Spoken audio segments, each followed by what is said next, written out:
Sangha with great virtue, out of compassion for the sake of this assembly and all living beings, please turn the wonderful Dharma wheel to teach us how to leave suffering at plain bliss and birth and death, and quickly realize non-birth. Cung kính đại đức tận tình, vì thứ pháp hồi cấp nhật thiết chúng sinh, tịnh chuyển diệu pháp luân giao đạo ngã môn, như há liêu sanh tử ly khổ đạt lạc, tốt chứng vô sanh. Homage to the Blessed, Noble, and Perfectly Enlightened One. Nam mô Saranto Suche Doye Erla Herdi San Miao San Puto Xie.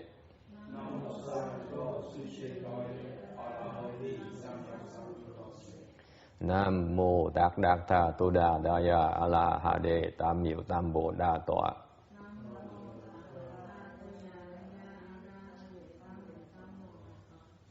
The unsurpassed, the profound and subtle, wonderful Dharma, in 100,000 million aeons is difficult to encounter. Now that I've come to receive and hold within my sight and hearing, I vow to fathom the thus come one's true and actual meaning. Wu shang sheng sheng wei miao fa, bai jie wan jie nan zao yu, 我今见闻得受持，愿解如来真智义。Ông Buddhas and Bodhisattvas, Venerable Shenua, Venerable Bhikshunis, all good no advisors Amitabha.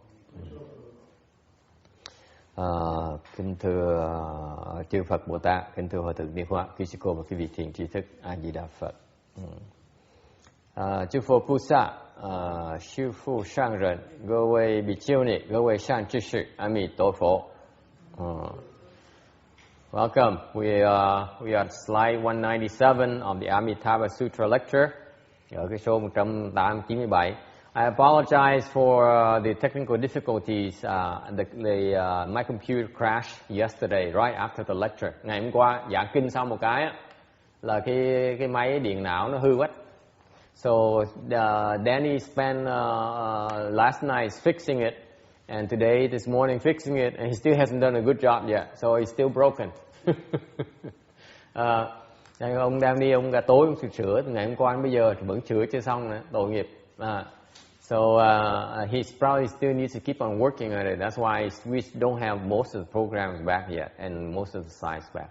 Vì đang lủng củng thành ra xin lỗi quý vị, không có mấy cái tấm mà cần thiết mỗi ngày. Ru Ching, tinh nó tụng mà不会的，听懂一些，没有不会的，他入境是需要需要有人翻译给他，不知道。I'm trying to find an interpreter for Ru Ching here. Yeah, 不知道也许是睡一睡，睡一觉。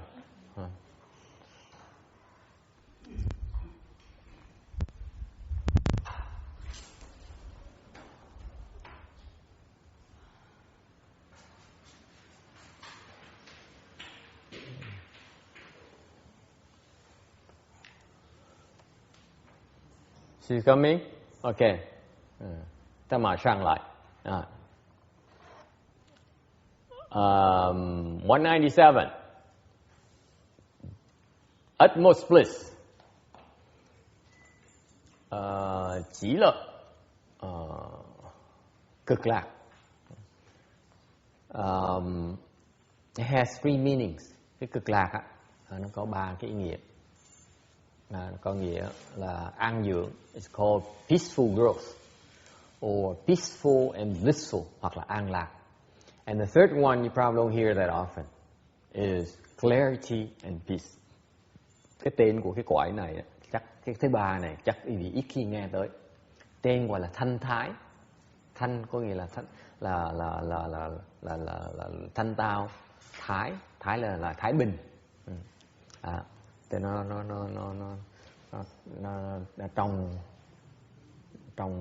trong và nó thái bình. Okay. Anyone heard about clarity and peace before? Ai nghe nói cái xứ này gọi là thanh thái không? This is the first too. Lúc tôi làm tôi mới kiếm ra cái tên thứ ba này. You keep on hearing about peaceful and growth, an dưỡng, an giảng, or an lơ, nghe cái an lạc nó nhiều lắm, đều ít khi mà nghe nói cái thanh thái. Cái cõi này là cõi thanh thái. Okay. In the land of utmost bliss, in that Buddha land, there's no birth and death. Cái chỗ đó là hoàn toàn không có sanh tử. Okay, this is why it's important for us to try to make it there, to go there, because if you can make it there, you end birth and death without becoming enlightened. Cái chỗ này cái chỗ đặc biệt ở chỗ là mình qua đó được á, là mình liễu sanh tử, mặc dù mình chưa giác ngộ, mình được liễu sanh tử rồi. Isn't it wonderful? Don't have to cultivate. Không cần tu nữa. You see, here Jasmine and has to talk her nephew into cultivating because hoping that he'll become enlightened one of these days. Hàng ở đây cô Jasmine thì mong cái cậu bé thương đó, hoặc cậu cháu cưng đó là tu một tí để mà giác ngộ. you're doing it the wrong way. Just get a ticket, send them off to Western Bliss Pureland, you're done. Tôi nói làm gì chậm quá. Mình mua vé máy bay gửi nó đi. Instead of sending them off to summer camp, send them off to Western Bliss Pureland. Tại vì mà gửi nó đi mấy cái camp buổi hè đó, gửi nó đi Tây Phương Cực Lạc là xong chuyện. Okay? So, the land also has no afflictions. You're free from affliction. Cái tới cho rồi qua cái gọi đó hoàn toàn không có phiền não. Think about it. Okay? Thế là không? Nó sướng độ mình không còn phiền não. It's so wonderful. You have no more affliction. Okay? This is perfect for Amy. Cái chỗ này là tuyệt vời cho cái cô Amy. Because Amy hates to cultivate. She keeps on bugging me about why do you get me to cultivate? Cái cô này chuyên môn than phiền của tôi là tôi không thích tu mà sao thầy cứ dụ tu hoài vậy. Tôi nói với cô như cô không tin, nói là cái tôi không thích tu tí nào hết. No matter what I say, she says I don't want to cultivate. I don't care what you say, okay? I hate cultivation. Cô này vậy đó, cô nói là tôi ghét tu lắm. Thầy nói gì nói, tôi không thích. I just don't like it. What can you tell her? What would you tell her? She didn't really say that. Didn't you say that, Amy? Am I pulling everyone? Huh? No? You didn't say that? You disagree? She says, I don't dare disagree. Tôi hỏi, cô nói là thầy nói tôi không thích tu. Đừng phí đúng công, đừng có dạy tôi tu, tôi không thích tu. Tôi hỏi tôi có thiệt là tôi xạo. Cô nói con không dám nói ngược lại lời thầy. Just you can disagree as long as you say the truth. So the cultivation is not for everyone because it makes them so afflicted. Có nhiều người tu làm ta phiền não quá, tu không được.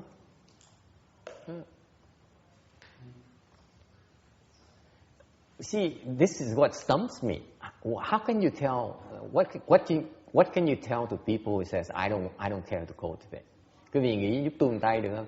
Nếu người ta cứ nhìn mặt mình có nói là tôi không muốn tu, mình nói làm gì bây giờ? What can you do?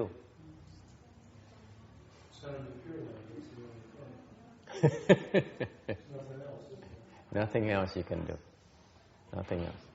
Người ta không muốn tu, cách duy nhất là mình gửi ta đi Tây Phương Cực Lạc là xong. Okay. So, no pain and suffering. Have you been translating or you skip this part? I think Ruchin gets this part.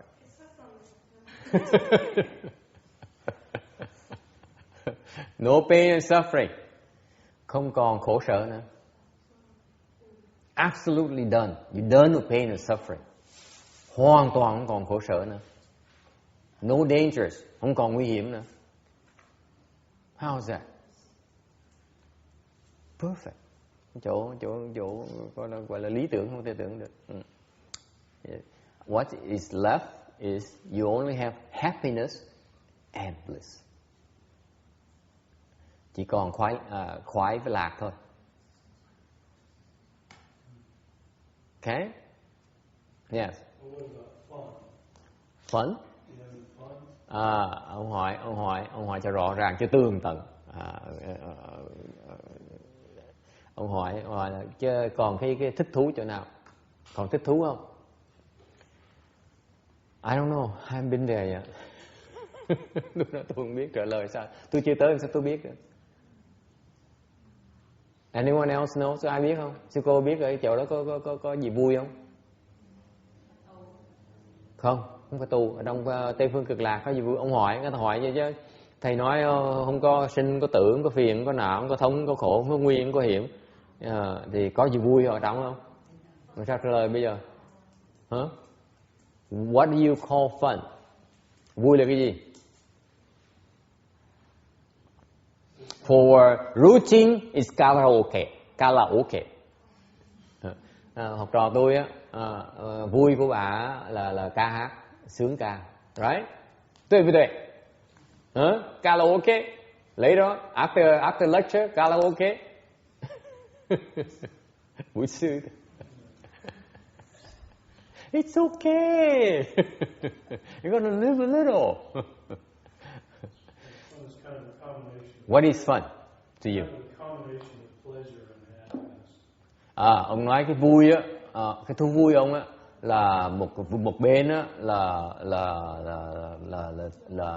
what's pleasure in Vietnamese? Cái cảm giác sướng. Một bên á one pleasure, the other is happiness, right? Một bên kia là hạnh phúc. Okay. Never thought of definition before because everybody knows what it is, right? But I think that describes it pretty well. One side is happiness, one side is pleasure, right? Together. Nó vừa sung sướng mà nó vừa hạnh phúc. Okay. Yes, voice. Translation of pleasure, vui chơi, vui khoái lạc, cảm cái sung sướng, cái cảm giác thích thú, okay. Pleasure has to do with the sensors, the sense organs. So this pleasurable sensation, cái cảm giác của mình sung sướng đó, thích thú đó là cái right? Pleasurable sensation, okay? And happiness on top of it, right? Rồi vừa cảm giác thích thú mà còn có sung sướng nữa, còn có hạnh phúc nữa. Okay. Yes? Anyone? Quý vị, what do you think? Quý vị nghĩ sao? Yeah, go.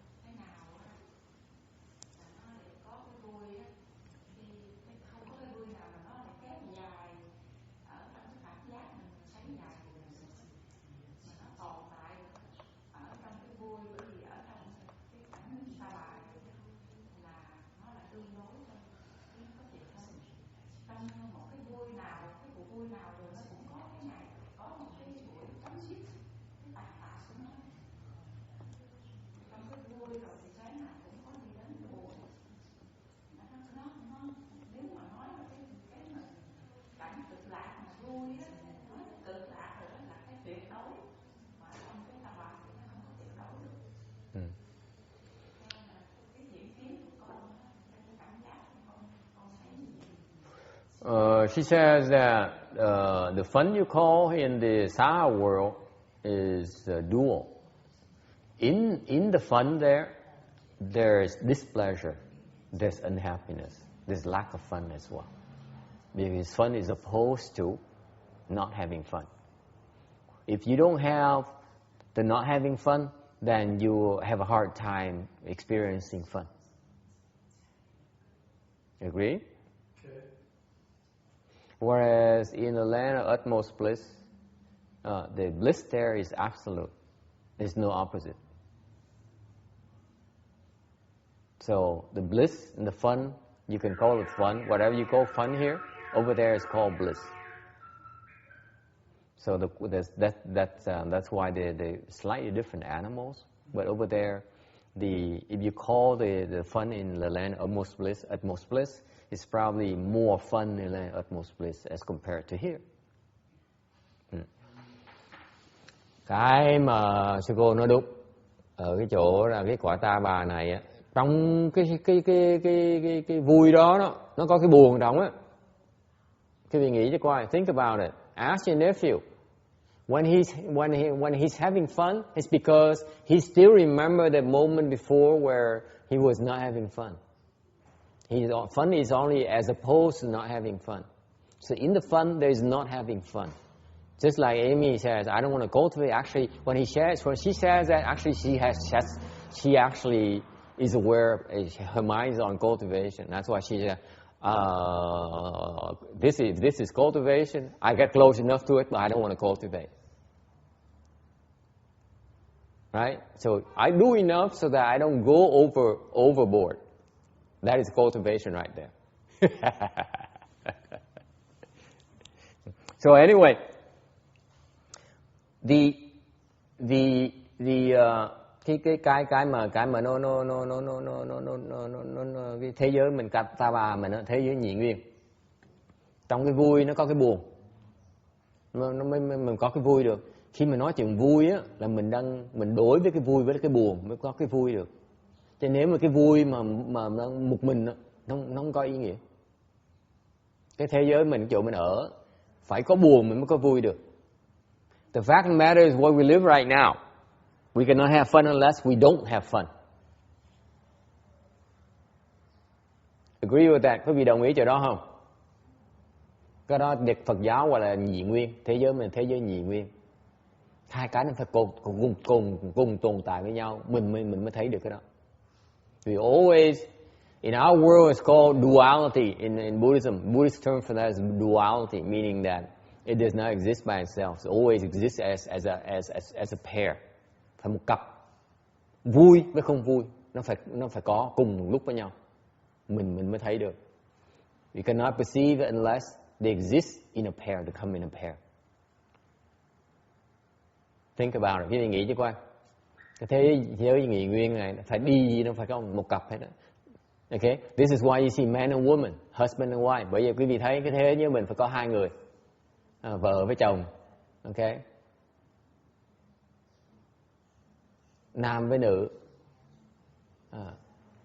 ngắn với dài. So you see husband and wife. You have male, female. You have short and long. It's always there is this dual pair. Cái thế giới nhị nguyên mình đó, là bây giờ nó cũng có một cặp hết đó, không bao giờ nó có một mình hết đó.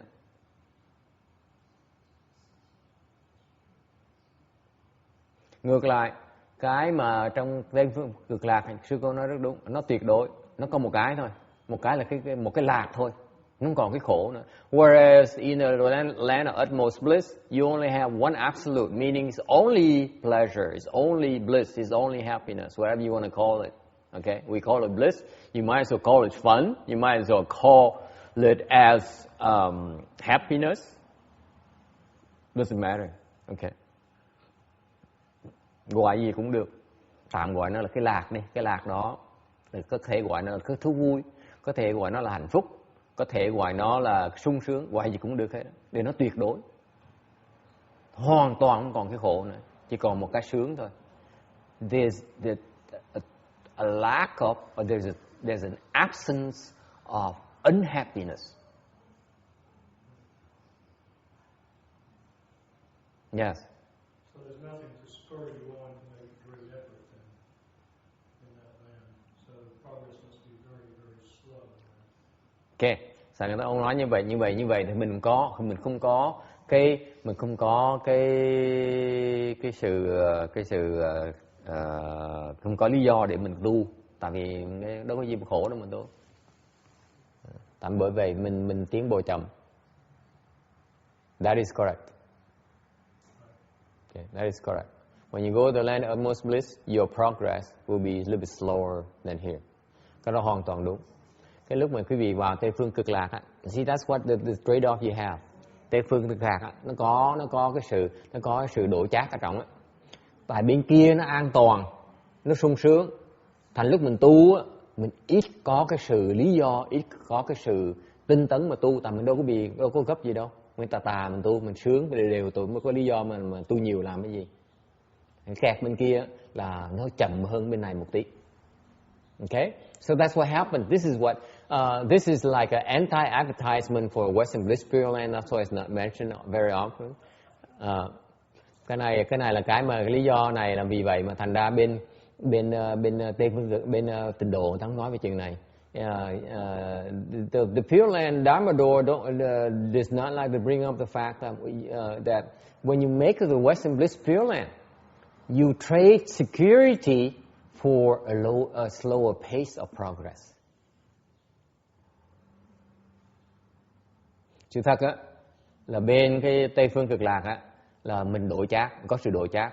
Nếu mình qua đó mình được sự an toàn, hoàn toàn không thối lui nữa, toàn sướng không còn khổ nữa. Với cái ngược lại như vậy thì cái sự tiến bộ mình nó chậm hơn. Whereas here in our world, ngược lại trong cái cõi ta bà này á, okay, we are much more motivated to cultivate because we see suffering. Cái cõi ta bà này á, vì mình thấy cái khổ, thành mình dốc sức mình tu nhiều hơn.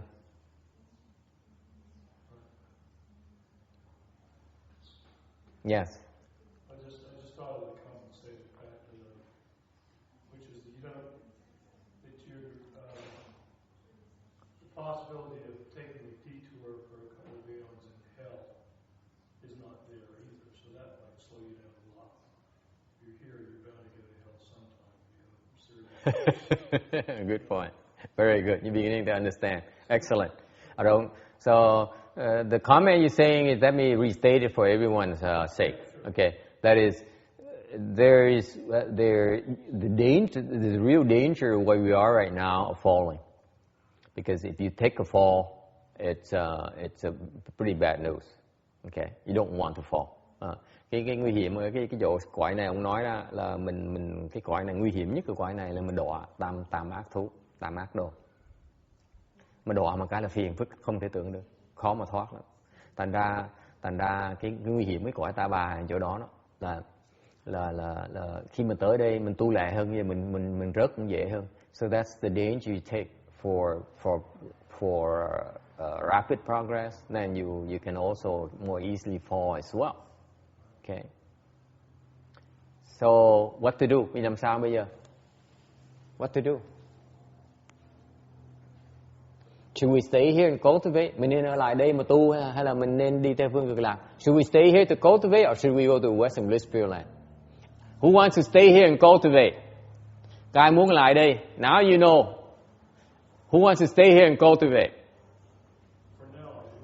For now you do. You have no choice. Okay. You had a choice. Đến ngày hôm nay quý vị có cái sự lựa chọn đó. Quý vị muốn ở lại đây hay là muốn đi? You had a choice right now. Would you like to go or would you like to stay and cultivate? Yes. You stay. Why? I'll go faster here. I save a lot of time. Yes. It depends where the teachers Ở ngoài tùy thầy ở đâu. Okay.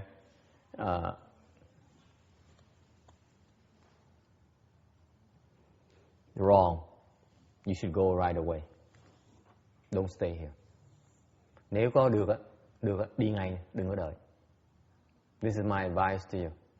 Except for a few, or except for a select few, I would recommend all you leave immediately if you have a choice. Trừ một vài người thôi. Phần lớn còn lại cái gì, tôi khuyên đi ngay lập tức, đừng có đợi. Why is that? You have assured success there. You have no assurance of success here. You can fall here. You can fall here. It's so easy to fall. You can progress, but you can also fall so easily as well. Cái nguy hiểm nhất ở đây là mình tiến bộ, có thể mình tiến bộ lẹ lắm, nhưng mình rớt cũng lẹ dễ sợ. Don't stay here unless you are sure that you will not fall. Chỉ ở lại nếu mình không rớt thôi. Đồng ý không?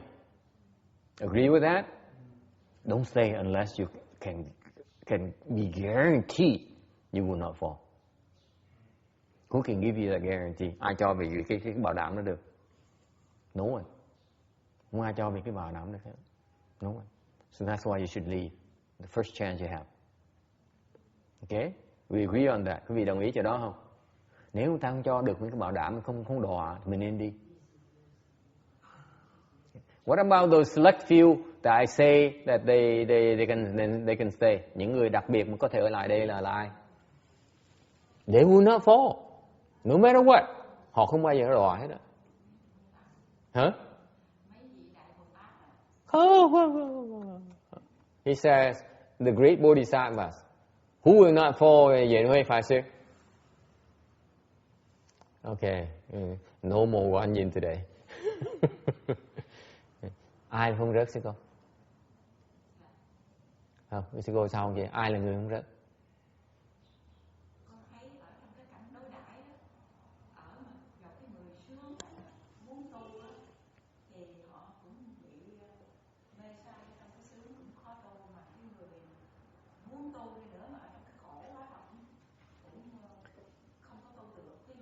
Who is guaranteed not to fall? Không có ai được cam đoan sẽ không bị rớt. Ai? Who? First stage Arhat and higher. Những người sơ quả A-la-hán trở lên không bao giờ đọa. Không bao giờ đọa. Never. Will never fall. First stage Arhat and higher. Okay. Nghe rõ không? Được sơ quả A-la-hán sẽ không bao giờ đọa. This is so important. This is why it's so important for you to cultivate, try to shoot for first stage arhatship this lifetime. Tại vì vậy, nếu quý vị còn cái thân này thì phải cố gắng hết sức mà đắc được sơ quả A-la-hán. Tại mà đắc được một cái là mình tha hồ mình đi chơi, mình làm bậy không sao hết nữa. I say, once you made it to the first stage arhatship, then you can take it easy. You can goof off and nothing really that bad is going to happen to you. See, this is my mindset. You know, just like everything else in life, you need to have some kind of assurance, right? Don't you? Don't you have some kind of health insurance? Okay, that's what I call not falling insurance. Thành đối với tôi như vậy, đối với tôi là tôi cần có một cái sự có bảo hiểm là mình không đọa. Okay. All right. Anyone else? Ai thắc mắc gì nữa không?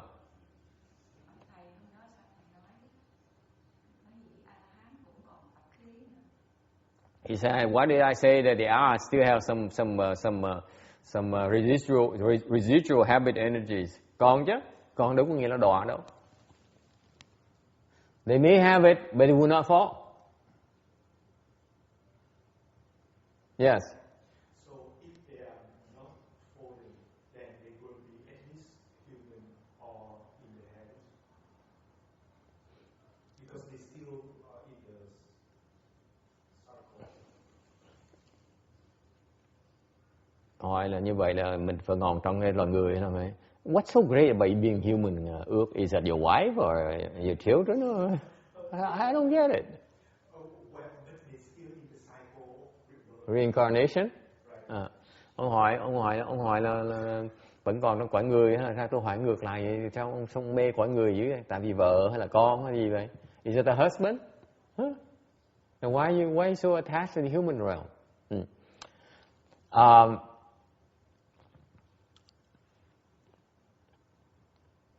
They will be. It's kind of difficult to explain because it depends on the level. But anyway, the point with the first stage arhats is that because they reach a certain level of wisdom, that level of wisdom enables them not to ever fall. Okay, so they could be in the human realm or the God's realm or the Bodhisattva realm and so on. So it's a wide spectrum of things. But the key thing here, they have a bottom, meaning first stage arhatship, meaning that from then on, you reach first stage arhatship. From then on, you never go below first stage arhatship in every single reincarnation you have. That's what's fantastic about it. Cái đặc biệt của sơ quả A-la-hán chỗ này nè. Một khi quý vị đắc sơ quả A-la-hán rồi á, okay, là cái mà mình cam đoan được á, là mình kiếp sau mình á, mình còn luân hồi đi nữa, mình kiếp sau nữa, mình không bao giờ đắc thấp hơn sơ quả hết. Bao giờ mình sẽ ít nhất là sơ quả. Gọi là bất thối, vì bất thối. It means non-regression in position. They reach that.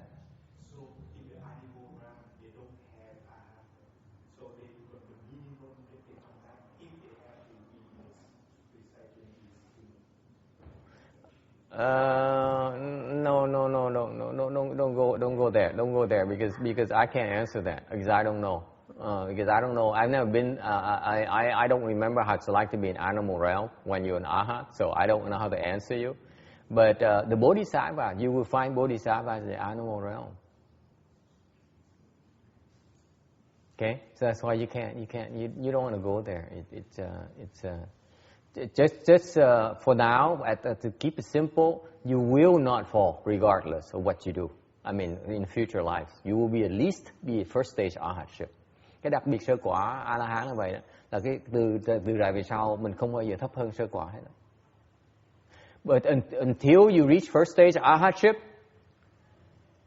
next lifetime you could regress.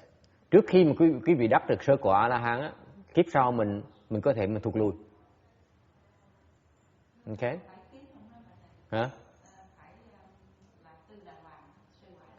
Sơ quả A La Hán là tư đà hoàng, đúng rồi. Tư đà hoàng.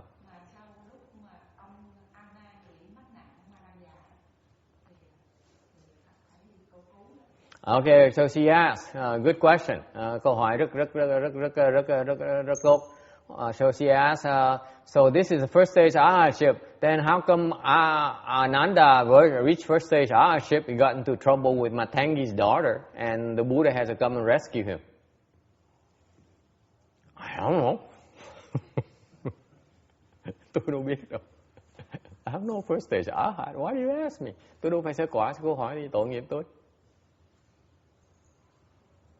Hả? Sư cô Phước Tư. I'm glad you're back. Hỏi lại cô hỏi là nếu như sơ quả A La Hán mà không bao giờ bị đọa, thì tại sao ngài Ananda đắc được sơ quả A La Hán mà bị gặp cái bà gì mà Matangi đó, người tiếng Việt là gì? Hả? Matanga. Mà bị chồng mà Phật phải đi cứu. Tại sao cái gì kỳ vậy? Làm sao trả lời bây giờ? Tôi đâu biết, tôi đâu phải sơ quả, sao tôi trả lời được? I'm no first stage arhat, so how do I know? Huh? Maybe Venerable Phước Từ knows. Cô trả lời sao bây giờ?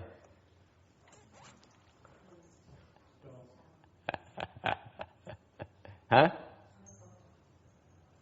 Yes? See, this is the kind of question you get. They read too much. Yeah, they can quote from all directions. Yeah. But I would think that arhats can get in all kinds of trouble. Yeah. I don't think that's to be surprising at all. And? Well, so that's what I'm saying. And?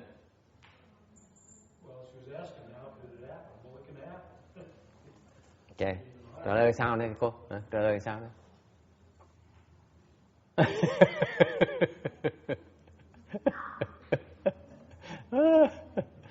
Yes. Did he manifest that problem so that the Buddha could speak the Dharma I'm not sure. Okay. Ông đã nói khi ông thực hiện giả đo làm bộ như để cho Phật có cơ hội để mà dạy cái chú Lăng Nghiêm. Okay. It's not about not getting in trouble. Không phải sơ quả Hán có nghĩa là mình không bao giờ bị lầm nữa. You still make mistakes. Okay? Người sơ quả là Hán vẫn còn là lầm lỗi như thường. Okay?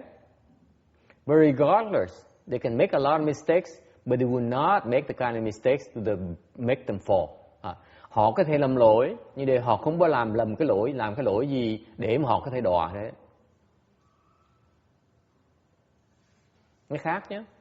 Làm lỗi có làm lỗi thôi, tại vẫn còn cái vô minh ở trọng. Để cái vô minh nó nhẹ, cái vô minh nó không đủ nặng để mà làm mình đọa. So in other words, the first stage arhats still have ignorance, still have a lot of things they don't understand, but the mistakes they make are never that serious enough to cause them to fall. Is it clear? Nghe đồng ý không? Yeah, you know. So going back to Ananda's case, she's thinking, well, we answered my Ananda question yet.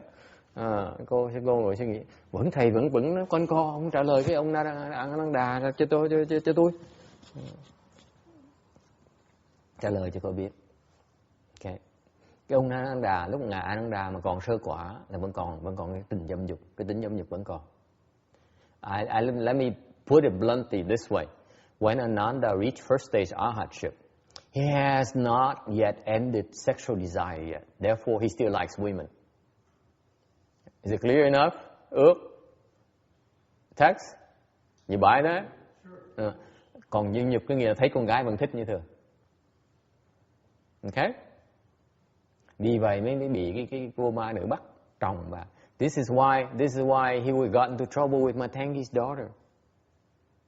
Okay?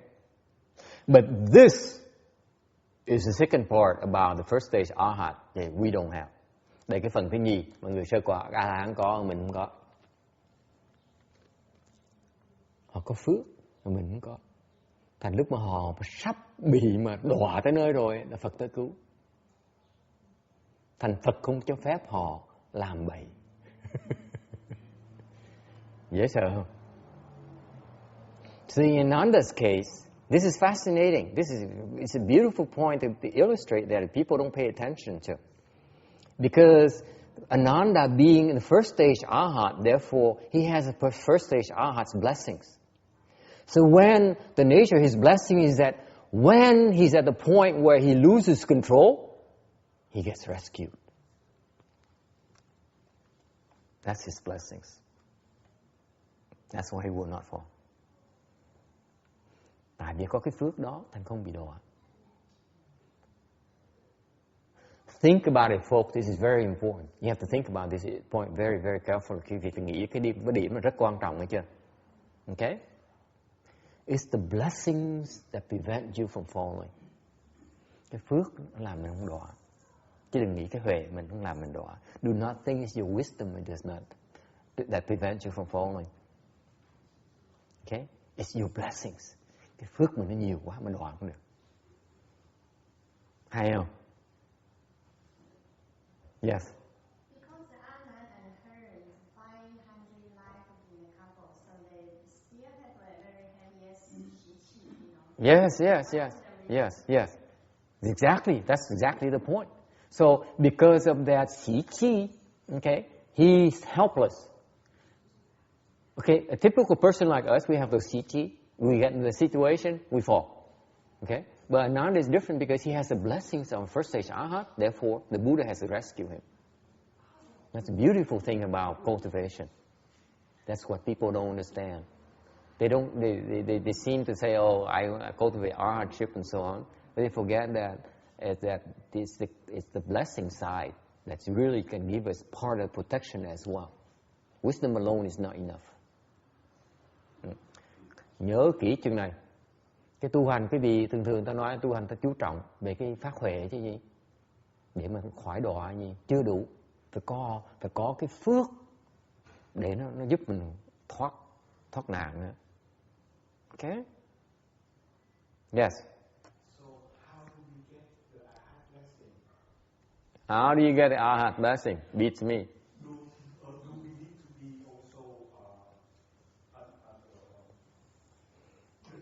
does it go in parallel the wisdom and the blessing, or you can get the blessing and become arhat without being The wisdom? without the wisdom? Trying to find a way. You get the arhat's blessing by becoming arhat.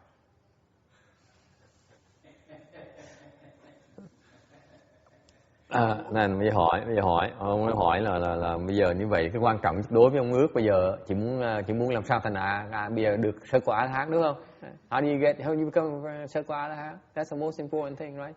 Never mind a blessing or wisdom. I don't care. Just if it's so good, then get me the first stage arhatship. That's what you're trying to get to, right? That should be the question, not the other stupid question. Tôi chọc quê ông á, tại ông hỏi hơi tạp nhạp một tí. Ông hỏi là làm sao tôi lấy cái phước, tại vì huệ tôi mở không được. Ông nói huệ tôi mở, khỏi nói huệ tại đây tôi đặc quá rồi. Thầy cứ nói tôi đặc hoài. Thành ra basically he says, you know, you keep on calling me dense, therefore I know my wisdom is a long way to go. Okay, the safe bet to me seems to be blessings, right? That's what you're getting at, right? Tại ông rõ ràng ông nói là thầy cứ gọi tôi đạt hoài, tôi biết là chắc là cái kiếp này nó hơi khó, mà phát huệ. Thành tôi thầy dạy tôi cái cách mà phước phát kìm cái phước đi, nó chắc ăn hơn, đúng không? But you ask that, then you restrict yourself, all your choice, all your options immediately. That's not a wise question. You see, that's why I changed the question to how do I get the first stage arhatship, which should be the reason behind it, right? The real reason behind it. Tôi hỏi tôi sửa lưng không? Tôi nói là như vậy là bỗng nhiên mình tự làm cái con đường tròn nó eo hẹp lại. Cái quan trọng là mình tới sơ quả là hán, đâu cần biết hoặc là vì phước hoặc là vì huệ đâu, nó không quan trọng. Chỉ muốn tới đó thôi, đúng không? Tới đó là tự động mình có. The point here is that if you make it the first stage arhatship, you have those blessings immediately. Tới sơ quả là hán là tự động có cái loại phước đó, là không đọa. Okay? Yes.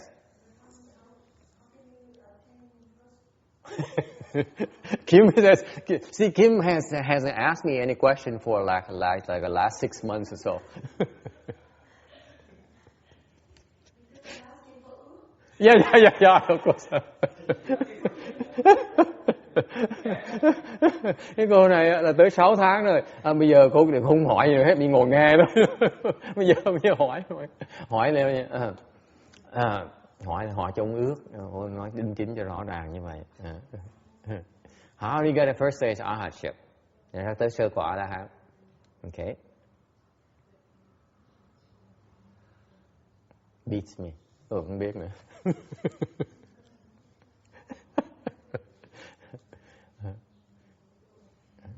Okay, anyone who wants to help me? Có ai muốn giúp tôi không?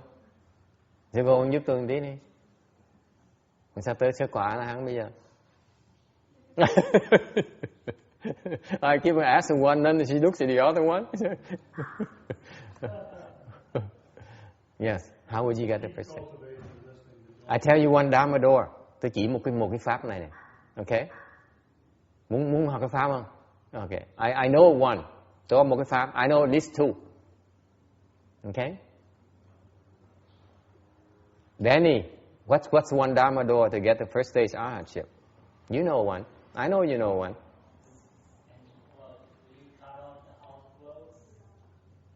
No. Too many. You have to be specific. You say outflow is like wide open. It's no good. Okay. Anyone else? Có ai biết không? I know two. I tell you two ngày hôm nay. Okay. Today I'm a good mood. Okay, because one Yin's enlightenment day, so I feel like generous. I give you two paths. There's more if you treat me right. Còn nhiều nữa nếu mình nói mà tôi hứng, tôi sẽ nói nhiều hơn nữa. Okay. What's one? It's recorded in the Amitabha Sutra. Trong kinh Lăng Nghiêm nó nói cái này. Okay? No. You sit, you cross your legs and meditate for 100 days. Without getting up.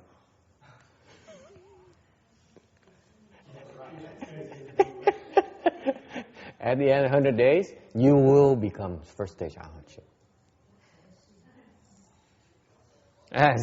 Hang on. Let me translate Vietnamese. Một cái phương pháp mà thành sơ quả La Hán trong kinh Thủ Lăng Nghiêm nói đó là cái gì ngồi thiền 100 ngày. Xếp bằng 100 ngày. Ngồi diêm 100 ngày. Okay? Xếp bằng lại, not like that. Not like ngồi diêm sits there, no good. Okay? Have to cross your legs. Okay? Xếp bằng. Tung nhớ kiết già. I don't remember exactly whether it's a full lotus or not. I'm not sure. But I'm pretty sure that you need to meditate. Okay? Biết chắc chắn quý vị phải ngồi thiền 100 ngày. Sau 100 ngày mà không đứng dậy, okay, you cannot, không được đứng dậy. Nghe chưa? Có người nghe rõ ràng không? Okay? Của Yin. See? Cannot stand up. For 100 days, you cannot get up, stand up to go to the restroom. Không được đi đứng dậy để đi phòng tắm. You cannot get up and go cook something good to eat. Không được đứng dậy để nấu cái gì ngon để mà ăn. You cannot get up and go and answer the phone. Không được đứng dậy trả lời điện thoại. Okay? Huh? I don't know. I never tried, so.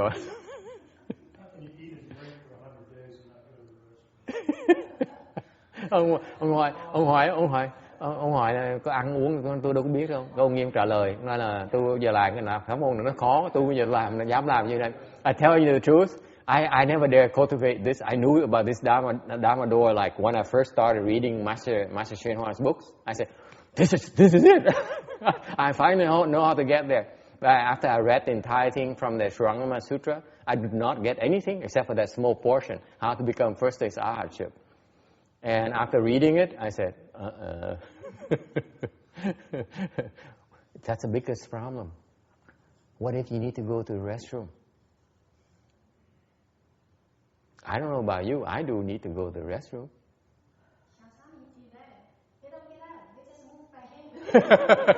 I taught them that. I taught them that, by the way. Yeah, I taught them that. Yeah, go on. Yeah, I taught them that. Yeah. Cái cô kể là có cái tụi mà từ Chư Long Beach hồi đó tôi dạy tụi nó, có mấy đứa nít nó ngồi nó thiền, nó không có đứng dậy, nó bò nó lết, nó ngồi xếp bằng lết để tôi tiêu nhích lên. Cái tôi mới nói là đó tôi dạy tụi nó như vậy đó.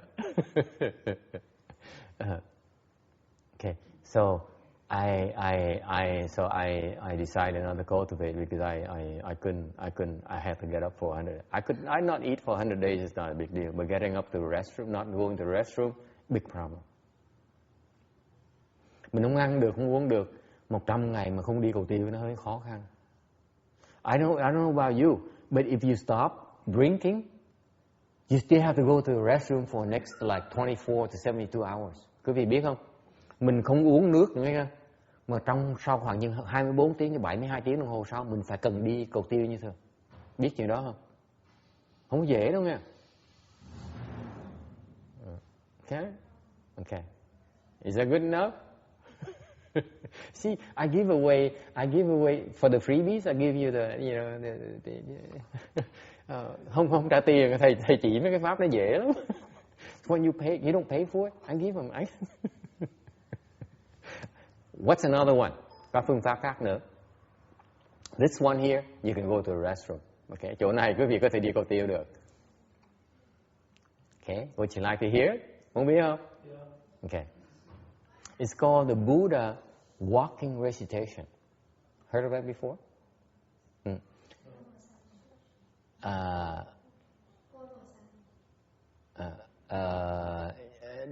Đi nhiễu Phật. Okay, Master Shen Hua certified that there's a monk in Hong Kong, the famous one, right? Yeah, there's a famous one in Hong Kong who became first stage arhat because he cultivated a Dharma door. Có một cái vị thầy ở Hồng Kông đó rất nổi tiếng là ngài ông tu cái pháp môn đó mà thành sơ quả La Hán. Wo Yin said, yeah, I know about him, yeah. Biết không? Wo Yin knows about all the rich monks in Hong Kong. Biết cái ông đó không? The Dharma door is very simple. Cái pháp môn nó dễ lắm, Kim à, dễ lắm. You walk for 90 days. You cannot sit down. You have to stand up. You cannot sit down. Okay? Quý vị, is that right? Does that sound right? You cannot sit down. The key here, you cannot sit down. Không được ngồi xuống nha. Trong 90 ngày. Okay? So, what if your legs get tired? Lúc chân mình mỏi sao? What to do? You know? Your legs will get tired. What are you going to do? This monk here would use a rope. He ties from the ceiling down. So he hangs on the rope. So he does not sit down. Cái ông này ông dùng cái dây cột lên cái trần á. Ông cầm cái dây lại. Ông níu vào cái dây để ông khoảng ngồi. You can walk around, but you cannot sit down. Có quyền đi, nhưng để không có được ngồi. Cái pháp là không được ngồi. You cannot sit for 90 days. Không, cái pháp như vậy, phải cần cái dây. The Venerable Dictionary says, you use the rope and you're cheating. No. The Dharma, the rope is one way to do the Dharma. Một cái phương pháp là dùng cái dây. Yeah. extremely difficult because the monk says in order to do that, you have to prepare for a long, long time for that. 90 days where you will not sit. Thành ra cái này khó khăn, tại ông sư đó nói là muốn sửa soạn tu pháp môn này, sửa soạn lâu không thể tưởng được, nó khó lắm. Tại mình phải ngồi, chịu không nổi. Okay? That's the only thing. Yes, they train incrementally. Just like a marathon. Just like a marathon. Giống như chạy bộ đường xa vậy đó. Mình tập từ từ, nó khó dễ sợ lắm. Okay? If you do not sit for 90 days, you will become first stage arhatship. Nếu quý vị mà không ngồi 90 ngày thành sơ quả A-la-hán. Hay không? Is that easy? Yes. You walk, you recite the Buddha's name and so on. Yeah. You can stand up. You don't have to do anything. You simply cannot sit down. That's all.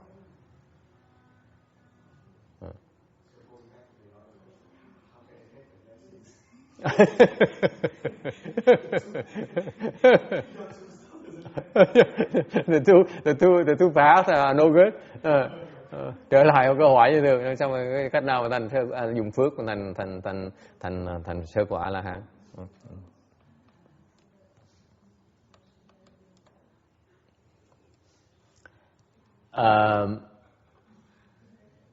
Actually, it's not that hard. Cái thành sơ quả A La Hán thì sao không khó đâu. Could be done. Yeah. How would you do it? Yeah. The Vipassana people, the Hinayana people, they use Vipassana because it brings you the first stage arhatship. That's my gut feeling. Because I never met with Hinayana teacher yet, so but that's why I think many of them practice Vipassana meditation. Nhiều người bên Nguyên Thủy, tôi chưa gặp người thầy Nguyên Thủy mà dạy tôi cái này hết. Để tôi nghĩ là tại bên Nguyên Thủy họ dạy cái phần thiền quán đó. Bên Nguyên Thủy là tại vì cái pháp môn nó cho họ đắc sơ quả dễ nhất. Phải đúng không? Phải chưa con? Không biết hả? Phải không? Phải không? Không biết hả? Okay.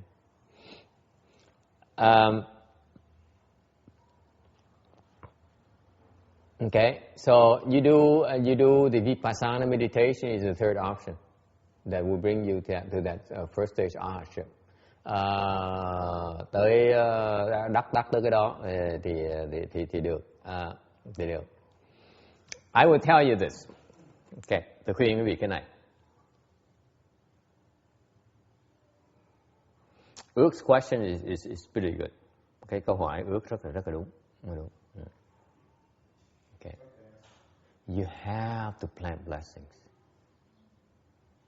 Phải trồng phước. Trồng nhiều phước không thể tưởng được. You have to plant tremendous blessings. Your mindset should always be on planting blessings the first chance you can. Cái tâm mình đó, muốn đắc quả là mình có được cái duyên, có được cái cơ hội mà trồng phước, trồng đi. Okay? You plant blessings like crazy. Your mindset, you keep on planting blessings, you get there a lot quicker. Quý vị, một cái tâm mình mà chuyên môn muốn tạo phước, muốn lập công tạo phước, thì mình sẽ tới đó rất lẹ hơn. Okay?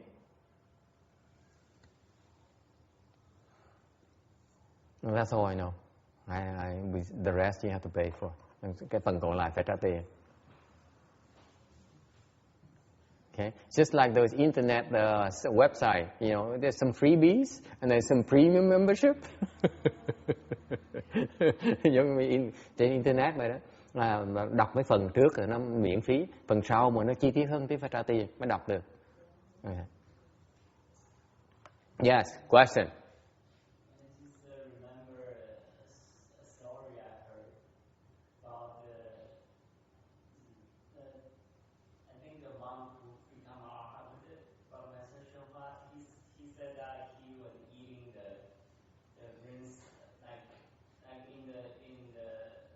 monastery, people rinse their mouths and then spit in the sink. Yes. And then he was eating what's on the filter. Yeah. So I think it was commented that he's one of the fastest ones to become arhat. Which commentary is that? I never remember reading. Is it Master Shinhua's story? Gushu? Really? Anyone remember that? Anyone? Remember Randy? Anyone remember that? I don't think so.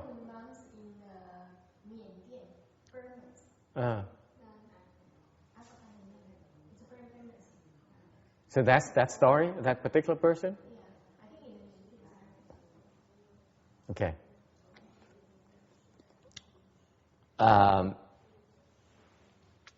Let me put it this way. Nói cái vị nghe này. Okay.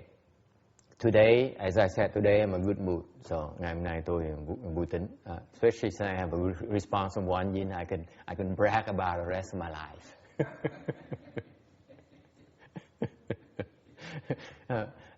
For lunch, at lunch, that get one yin response at lunch, I can brag about it. Let me tell you, I will start bragging about it from now on. Tại ngày nay được cái cảm ứng buổi trưa đó, một nhiên nói chuyện cơm ông mình đem cảm ứng nó lớn quá, chắc là suốt đời tôi mới có thể khoe khoang được rồi. Yeah. You want to get the first stage arhatship, cái muốn tới sơ quả A-la-hán hả? Okay. Before, if you want to get the first stage arhatship, get to the 8th samadhi. Quý vị tới bát định, then come back and see me.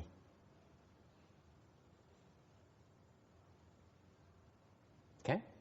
Because from 8th to first stage arhatship, pretty easy, if you know how to. Tại nếu từ cái tám bát định cho tới sơ quả A-la-hán không khó đâu. Chỉ một cái là làm được này. Không cần 90 ngày đâu. You don't need to walk around for 90 days or 100 days. Or sit for 100 days. That's for the less blessed. Cái pháp mà phải 90 ngày đi ngồi, không được ngồi 90 ngày hoặc là phải ngồi 100 ngày đó là mấy người đó phước vẫn chưa đủ. Câu hỏi rất đúng, tôi chọc chơi. It's a very excellent question. I was making fun of his question, but actually his question is very, very judicious. Okay, you have to go through the 90 days, the walking, the non-sitting dharma there, or the what's that called again? Bolo. What's bolo? Okay. Bolo. Bolo sanme. Okay. First one, 100 days no eat. That one you have to get in the samadhi. Eating on routine. Yeah. So she comment, cô nói rằng là cái ngày 100 ngày đó là phải nhập định. Đương nhiên, of course you have to. Same thing with the 90 days, by the way. You cannot avoid it. Yeah. 90 ngày cũng vậy, mình phải nhập định nữa, chứ không cách nào mình không 90 ngày mà chịu nổi hết đó. So anyway, these people when they do 90 days or 100 days is to me is because they don't have the blessings yet. Yeah. Họ phải làm 90 ngày, 100 ngày tại vì họ vẫn chưa đủ phước.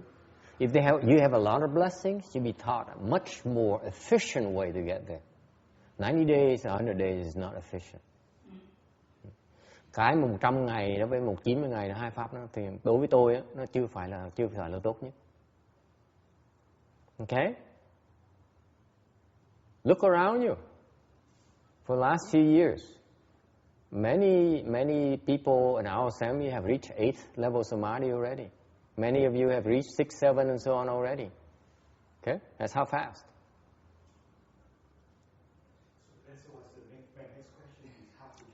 One question, only one hard question at a time. Okay? Only one hard question at a time, not two. Okay? Ông hỏi bây giờ ông hỏi sao mà tới cái bát định, tôi nói một ngày hỏi được một lần thôi, một là câu khó thôi. Hỏi nhiều quá là mất giá của tôi hết. Okay. Yes. Question. Yeah.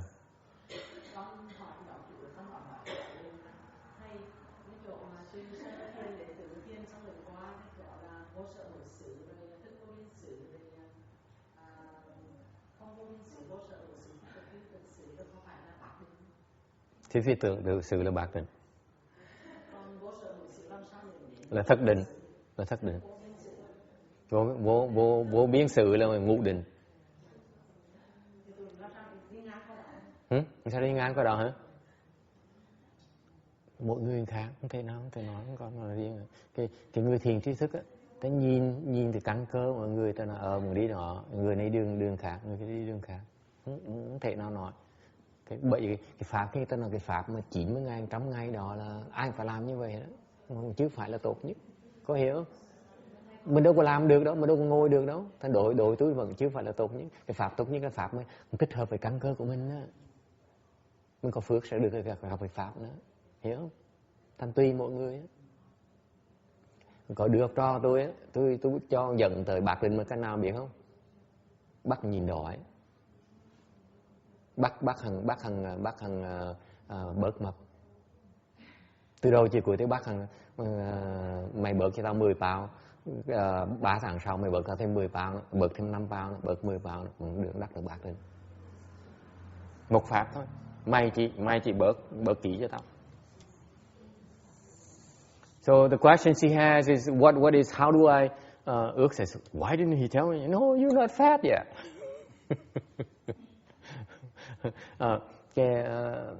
The Venerable Bhikshuni Phước says, she says, so explain me about the 5th level samadhi, 6th and 7th and 8th. So are they, how do we get there? I said, it depends on the person. You cannot have a general thing because each person is different. So it's the same thing. That's why when you say you have to go through 90 days or 100 days, okay, it's not optimal for all of us. Okay, the optimal, if you have the blessings, you receive the optimal transmission of the Dharma door. I give you an example. I have a disciple that's about with me for 3.5 years. Okay, he's a Caucasian. He's in his 70s, and he's a bit older than you are, and how he made it to 8th level samadhi. How did he get there? I taught him one very simple thing since a year, after 1.5 year practice with me. Ông tu với tôi là người da trắng, 70 mấy tuổi rồi, mà sau 1 năm rưỡi tu rồi tôi mới bắt đầu dạy. Tôi nói là ông hơi mập một tí, ông hơi mập một tí. Tôi muốn ông bớt cho tôi khoảng chừng 10 kg. So I said, you're a little bit fat, so I'd like you to lose 10 pounds. So he did. Ông khờ rồi ông về, ông nhìn đói, ông bớt ăn để mà ông xuống ký. And then sau vài, and then a few months later I said, lose another 10. 3-4 tháng sau tôi nói là bớt thêm 10 kg nữa. So I strung him on for about 2 years. Tôi dẫn đường như vậy 2 năm trời. He made it to 8th level samadhi by losing weight. Chỉ bớt ký thôi á, trong 2 năm sau đắc được bát định.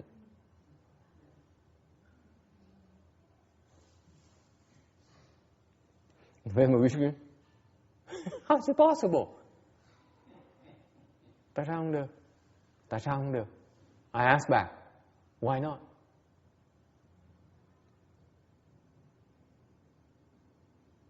Why not? It worked for him.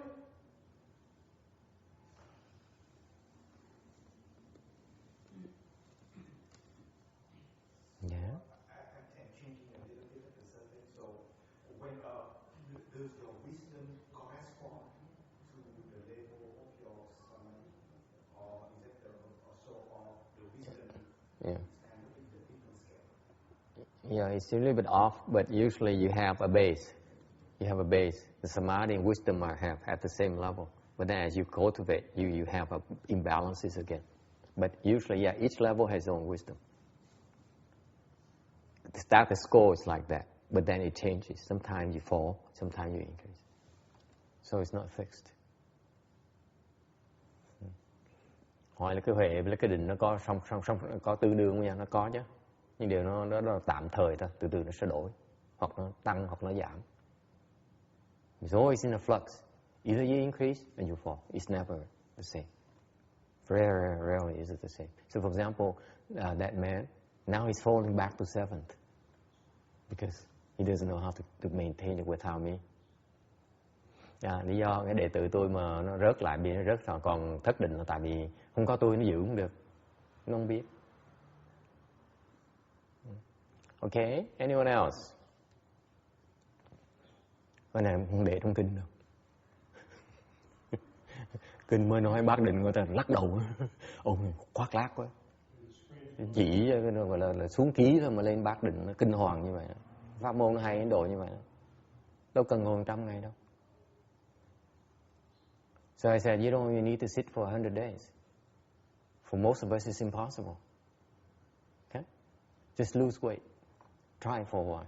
Quý vị muốn thắc mắc hơn, anyone like to try the Dharma door losing 10 pounds for me? One. Okay? Only one? Huh? 10 pounds.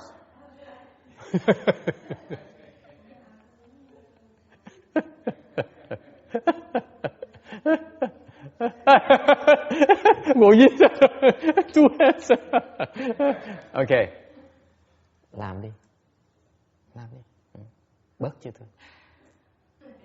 Bớt 10 pounds. 10 pounds.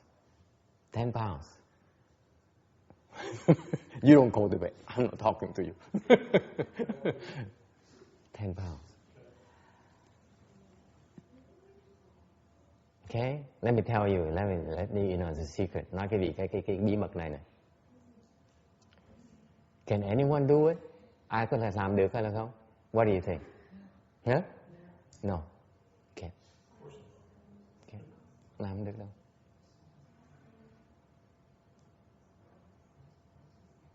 Tại sao làm được? Who are those who can make it?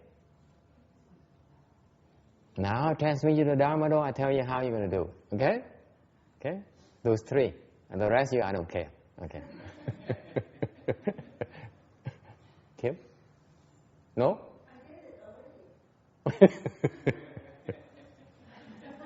Already? It doesn't count.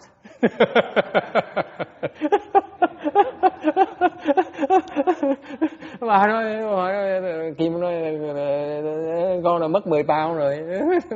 Cái đó 10 pound chưa kính, không tính. Okay. Tại sao nó không tính? Precisely my point. Why doesn't it count? Why doesn't it count? For all practical purposes, you can gain 10 pounds and lose it again. Okay? Ruching has no interest whatsoever. Can we move on? Can we move on? That doesn't count. That doesn't count. Bà nói tôi bớt ăn, nó nhông nhé. Let me tell you a secret. Why it works for that my disciple or not? If you hear the same thing on the tape, and they say, the Ước says, I don't need him. If it works for the other guy, I know him. He's an idiot. If he can do it, so can I, right? ông này đệ tử tôi, ông này, cái ông kia tôi biết mà. Kể là mấy ông này biết mặt nhau hết rồi. Biết rồi, tôi nói là ông kia làm được thì tôi biết. Bây giờ biết ông chỉ cần mất 10 kg là ông được cái gì? Từ tôi 4 tháng mất 10 kg thôi. Tôi cũng làm được. Right? No.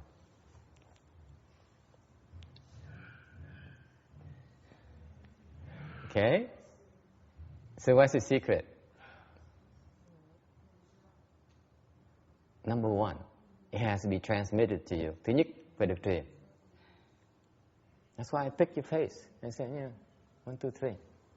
Okay? I don't look at Randy, right? Forget about Randy. No. Just 3, only 3, okay? So, it's transmitted to 3 people only today, okay? If it's transmitted, you cannot steal. Remember folks, you cannot steal the Dharma. You don't understand. Mấy người mà ta không biết, ta tân cấp pháp, phí thì giờ cuộc đời người ta. The Dharma cannot be stolen. It has to be transmitted, number one. Okay? Number 2. Thứ nhì. What's that?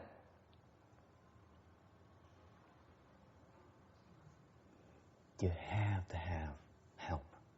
phải được giúp.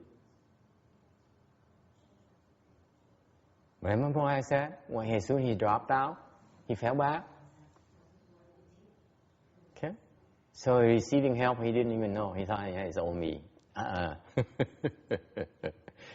That's the teacher's job. Cái đó là việc của thầy. Truyền cái pháp rồi phải giúp người ta tu chứ. Giúp đỡ người ta tu. Okay? So you receive assistance from a teacher. Okay? Number 3. Only one more thing. It's very simple. You don't need 90 days. You don't need 100 days. Pháp nó giảng gì đó. Đâu cần 100 ngày, 90 ngày làm gì. Number 3. What's number 3? No. You have to be in the loop. You cannot say, okay, let me go up my corner, do my thing. You have to show up in the assembly. That's what he did for 3.5 years. Nghĩa là phải tiếp tục tới mà tu. Chứ không thể là ông tu 3 năm rưỡi mới được cái quả như vậy. Ông nhả ra một cái là ông mất khoảng chừng vài tháng ông mất. Tại không biết giữ. I taught him how to get there. I didn't teach him how to keep it.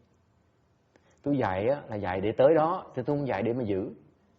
See, my interest is to get you there quickly. Tôi muốn quý vị tới đó rất lẹ. Tôi muốn quý vị, thành ra tôi chỉ dạy chừng đó thôi. Okay? You don't waste time. You get there very quickly. But I never taught him how to keep it. Okay? 3 things, very simple. You need to be transmitted. Okay? You need help. And you need to be in the loop. You need to be around. Why is number 3 important? Tại sao cái thứ 3 nó quan trọng?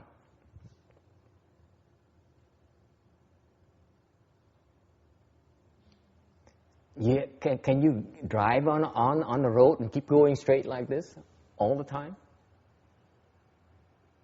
Quý vị lái xe đó, quý vị phải lái xe thẳng một đường một lần, không cần đổi. Hey Jasmine, from San Diego to here, can you go straight like this? Keep your hands straight and go like this from San Diego to here. You can't. Lái xe đâu thể mà. You cannot go like this forever, right? You always have to go like this.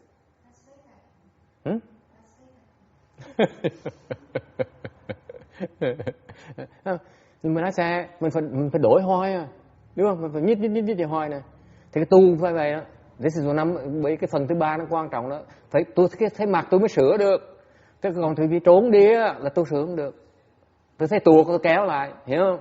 Phải cần cái the constant adjustments like this. That's why you need to be in a loop. I need to look at you and say, okay, this is why you are in trouble. Okay? That's why for that person to make it to, he's not the only one. For those people to get to those levels very quickly is because, number 1, they're dedicated, very dedicated. They're very, very hungry for it. Unlike Ước and Randy, they say, oh, this is my hobby. I come here on the weekend, have nothing else to do, want to run away from my wives. They drive me nuts, and that kind of thing. It's different. These guys are very motivated. Motivated by what? Vanity. They're very vain. Much more so than both of you. Very vain people. Học trò tôi đó, nó ngạo mạn dễ sợ lắm. Thành tôi dùng cái đó. Okay? They have the drive. Nó có cái tham vọng. Okay? So Jasmine, 10 pounds?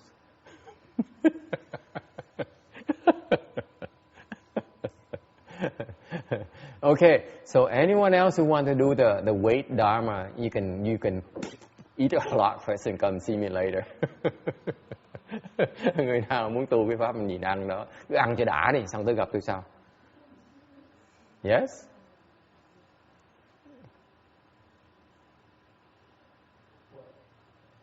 Any questions? Ai thắc mắc gì không?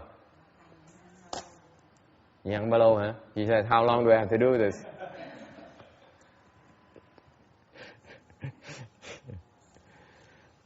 I don't know. Tôi đâu biết hả? Okay. Okay, moving on. Yes. What? Yeah.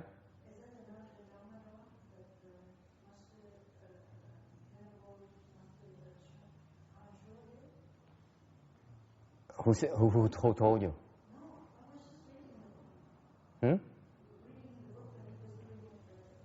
Yeah. It turns out it's one of the Dharma doors. Yes. That's one more, right there. You do three steps, one bow. You can get there very easily too, very quickly too. But it's a lot more difficult than it sounds. That's a good point, by the way. Nói là cái ngày hằng thực, ngày đi tam bộ nhất bái đó là một cái pháp môn khác. Tôi nói ai nói vậy? Nó biên sách mà, tôi nói đúng, cái pháp môn. Nếu tu pháp môn như vậy, tam bộ nhất bái sẽ đắc được sơ quả nữa. Nhưng điều thiệt nó khó lắm, không có dễ đâu. The reason it's difficult is because tại sao nó khó? Tại sao nó khó? Is it stuck? Tại sao nó khó? Why is it difficult? Randy, why is it difficult? 3 steps, 1 bow? Yes. You need protection. A lot of protection. You just don't realize it. The Master Sri always says transformation. You're vulnerable. You're so vulnerable. Nguy hiểm quá đi. You're out there. See, the temple, you're surrounded by Dharma protectors. Cái chỗ này á, là quý vị được bảo vệ quý vị. Okay? I don't care what happens outside. As soon as you walk through the temple doors, you're protected. Okay? Bước vào của chùa một cái là tự động được bảo vệ. Ra ngoài một cái là ráng chịu. You step outside, it's at your own risk and peril. Did you read the whole series yet? How about that? He has a lot of manifestations of Dharma Master, Venerable Master Shumar showing up in different physical entities. He just tells you it's reading. He says all of a sudden the guy show up and disappear. When he's sick, something happens. Yeah. Something else happens. And it's gone. Do you know that guy? You go to the next town. Do you know him? I've never seen that person. It doesn't exist. And this is a lot of manifestations. So it's not like Extremely difficult. Extremely difficult. That's why only Heng Shuo can do it. See, Master Shenhua has so many disciples. If it were that easy, they'll be all doing it, right? It's only one Heng Shuo, one Heng Yo.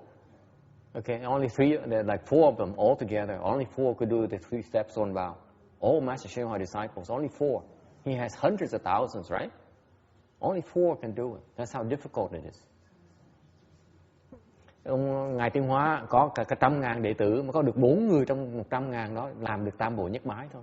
Nó khó như vậy nữa. Nó rất là khó. You guys don't realize that, you know, they go through when they travel like that, they cross through a lot of boundaries where they other people's territories. Boy, it's a mess. Okay? Let me give you this analogy. Nói cái gì biết cái lúc mà mình đi như vậy là giống như là mình đi qua những cái lãnh thổ của cái thổ địa khác nhau. Nó phiền toái dễ sợ. It's just like you give you this very analogies for you to picture that. Okay, cho quý vị thấy cái hiểu rõ hơn một tí. Cái tam bộ nhất bái là giống như quý vị đem một cái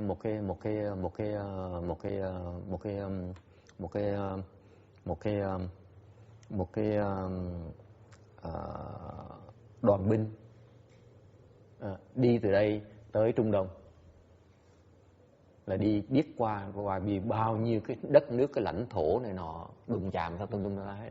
Bụng như mình từ đây mình đi qua Mỹ Tây Cơ, cái Mỹ Tây Cơ ủa tại sao đem lính qua, muốn đánh tôi hả? Lập tức nó đem lên lính, nó đòi bắn mình ngay lập tức, nó phiền dễ sợ. So for example, it's just like the analogy is like you have an army and you're driving your army towards the Middle East. So for example, let's say you go to Mexico with your army. Guess what happens to the Mexican government? They say, why are you bringing your armed forces to me? Okay, that's the kind of difficulty you're going to have.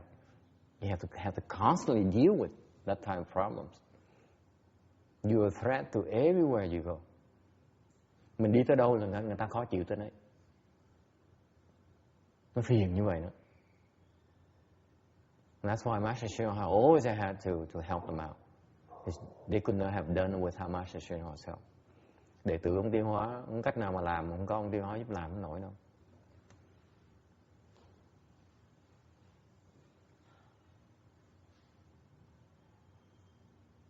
You know, Hận Sua had to wait for 2 years. Ngài Hận Thật phải đợi 2 năm ông mới cho đi.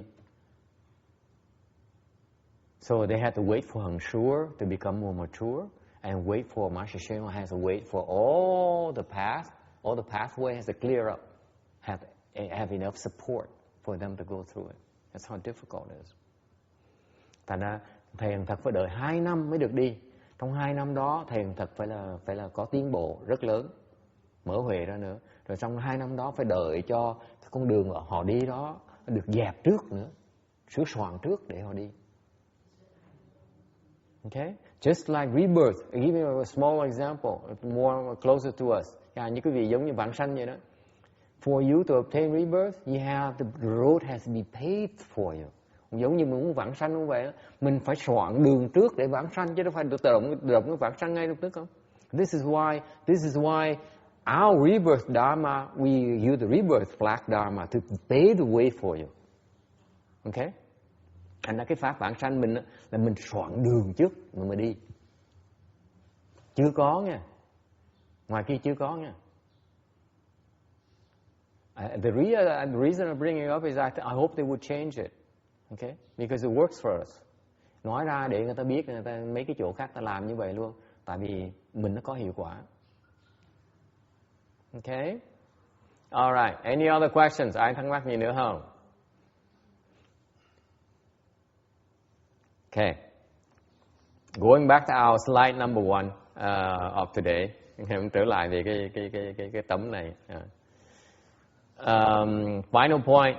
You eternally leave the multitude of suffering and where you will be most peaceful and stable.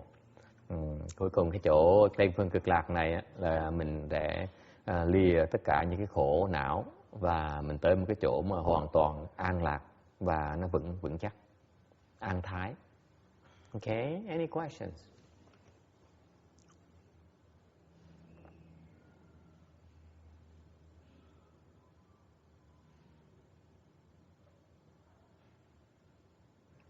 Yeah, sư cô.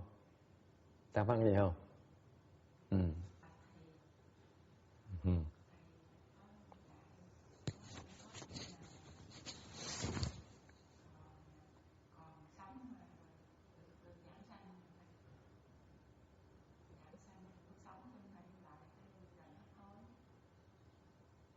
Còn sống mà vãng sanh nghĩa là sao?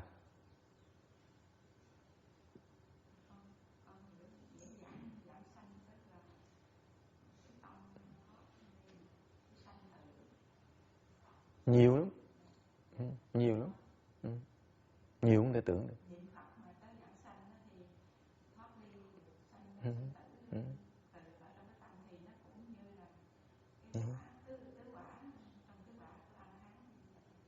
Không phải, nó khác nhau. Tứ quả là còn thấp chứ chưa tới được cái trình độ đó. Chưa tới trình độ đó.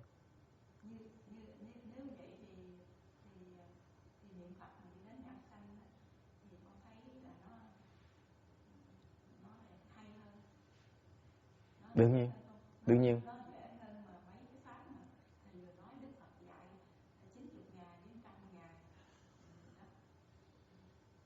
Thì bởi vậy mình mới tại họ tu dở thì tôi mới dạy pháp nhìn đói thôi chứ còn hồi tôi hay tôi dạy niệm Phật rồi. Niệm Phật đủ rồi. Tại họ dở thì tôi chỉ đi đường khác thôi.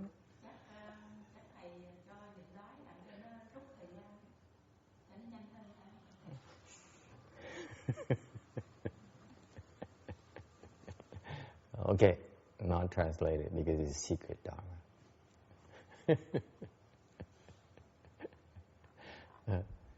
Không có pháp môn nào mà nó hoàn hảo hết đó. Nhiều khi mình phải đổi, nhiều khi mình niệm Phật, nhiều khi mình nhịn đói. Tùy cái duyên. Cái người mà nó cắm đầu cắm cổ mà tu, người đó là thiếu cái sự sáng suốt, thiếu sự uyển chuyển.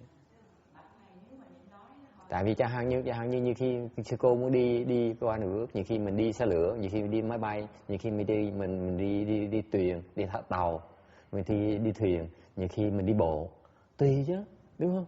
Đâu thể nói là mình tốt nhất mà ấy được, nhiều khi nó duyên tới sao mà đi được, đúng không? Mình phải tùy cái. Thành ra cái tu hành cũng phải như vậy, phải biết uyển chuyển. Cái niệm Phật là cái một là phương tiện thôi, nhiều khi mình cần niệm Phật mình cũng vãng sanh được như thường.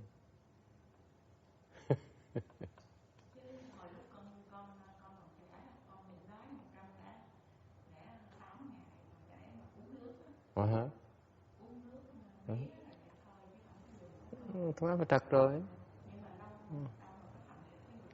Là tại pháp trật. She asked a lot of questions because this woman here has spent 50 years cultivating. She cultivated like thousands of Dharma doors now, even like in isolation in the mountains and so on. And so she said, "So what's the big deal about this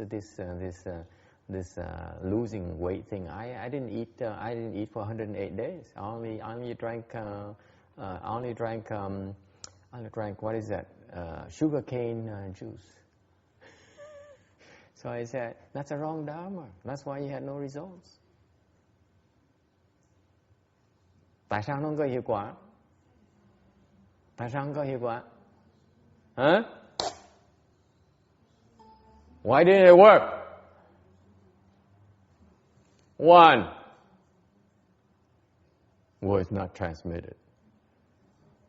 Two, no teacher. Three, not in a loop.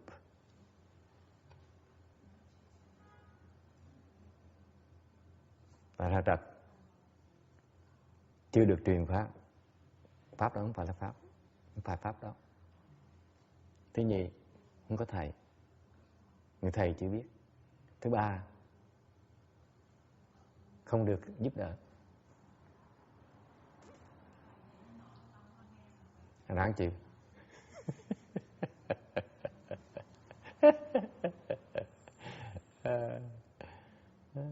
Pháp trật đó. Thầy trật, pháp trật, tu trật.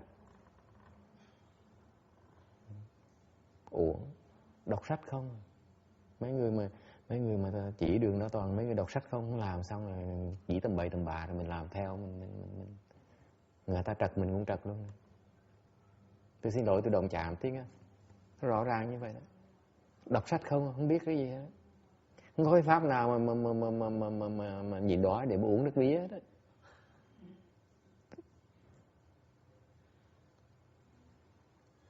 Pháp tầm bậy.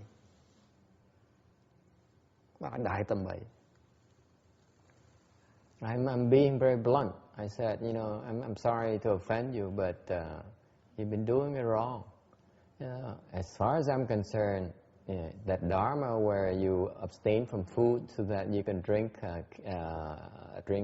sugarcane juice, that's a wrong Dharma door.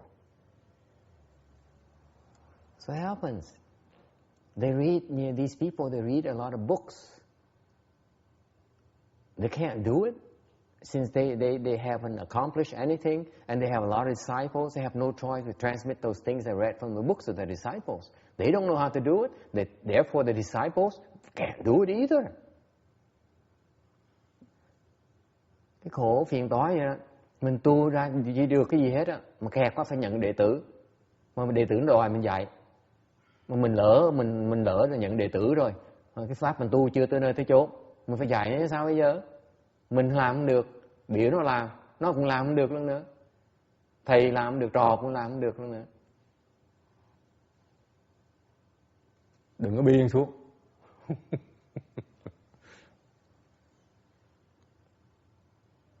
Tai hại như vậy nữa.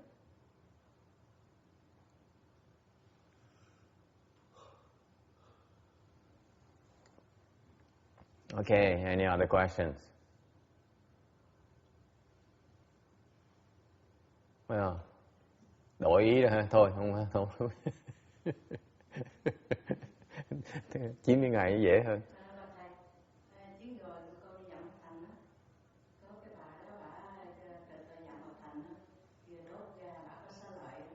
Rồi bà không có ăn chay, bà mỗi một tháng ăn có 2 ngày thôi. Mà bà không có niệm Phật. Rồi con ghẻ của bà đó là ngày xưa quả một cái bản đồ cho dạng Phật thành đó. Thầy biết cái là ghẻ của y với con gái đi làm công quả trong dạng Phật thành đó.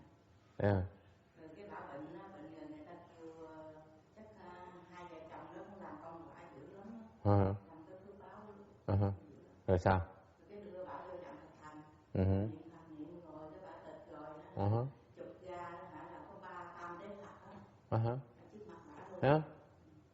Bây giờ hiện giờ Cái đó là tại vì bả chứ đâu phải là bà, đâu phải bà Phật thành. Tại là bả chứ đâu phải Phật thành.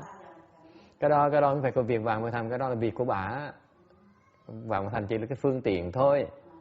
Tại vì nếu mà cái bà có cái xá lợi có nghĩa là bà đâu cần vàng Phật thành đâu.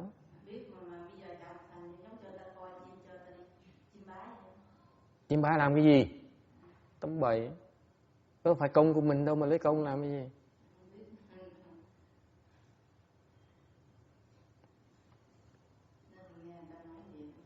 Đúng không? Quý vị tu mà được xá lợi thì quý vị đâu cần tu gì, đâu cần vào thành làm cái gì. He says CTTV has a person who has been doing the mother or someone who's been doing a lot of work for the CTTV and the RBA and so on. Now she passed away and they brought to CTTV before she passed away, and she passed away. She had a lot of shariras, and they took pictures of that, and now they're exhibiting her. I said, if that's the case, then it's her doing, not the DRBAs. If you cultivate to the point where you can generate shariras, you don't need my help. You don't need CTTV's help.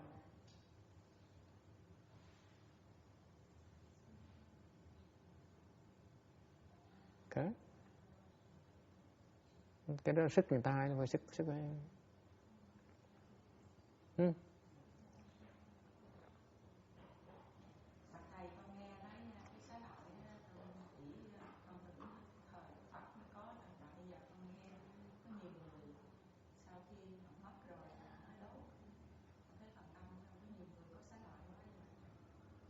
Nhiều lắm chứ.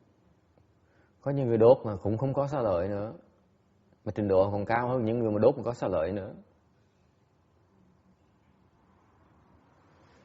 He said, I thought this is Dharma ending age, therefore I'm hearing that a lot of people get cremated and they have a lot of shariras.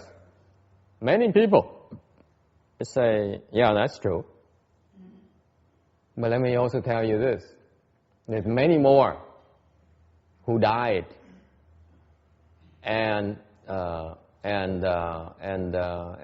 they don't have any shariras, but the level is higher than those who, much higher than those who died and have shariras.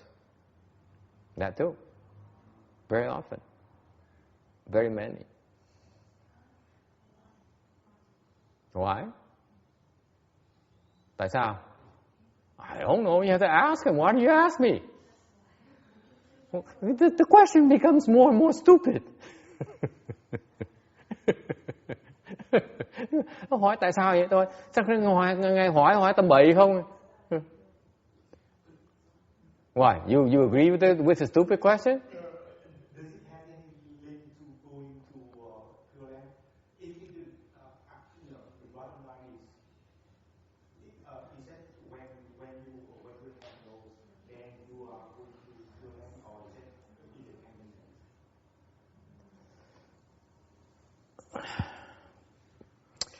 It's more that I want to get into because cái tuổi này nó quỷ quá. You guys are getting bad. I'm running out of things to tell you. You ask too many tough questions. And how long has it been now, Randy? How long? 6 years now? We were on 7th or 6th? We've been cultivating together. 5 or 6? 4 for you? No, it's 5.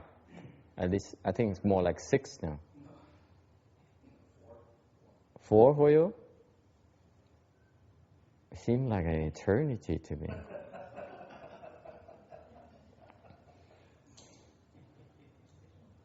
See how tired I look? I'm so tired. Yeah, now I'm tired. It begins to hurt so much.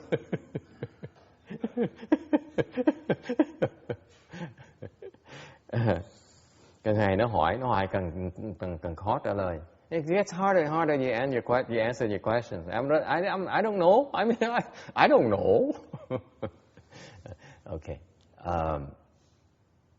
So what's the question again? Is that when you die and if you have the sorrow, is that the proof that you are going to Pureland or is No, it's not.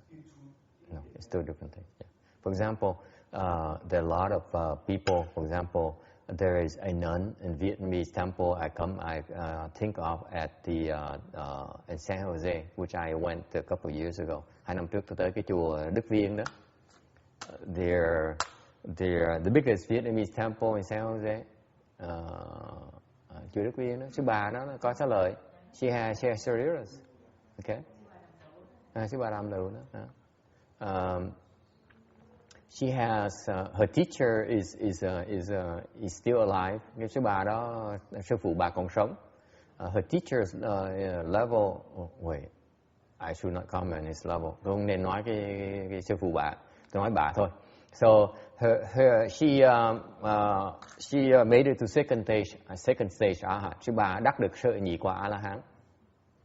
And when they cremated her, she had some shariras. So that, for example, the heart has some shariras. So we saw that, right? We were together. Tôi tới nhìn thấy có cái xá lợi, cái tim đó, nó thành xá lợi thôi. Nó đóng xung quanh tim. Nó ra hình cái tim luôn. Nhị quả A La Hán thôi. So that's nowhere near getting reborn to Western Bliss Pureland. Okay. Cái nhị quả với cái bên tịnh độ nó cách khoảng cách nó còn xa. Yes, question.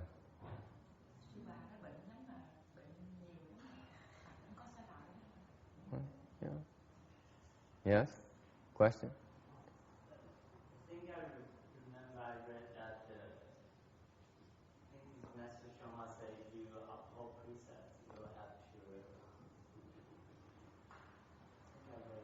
Yeah, that's true.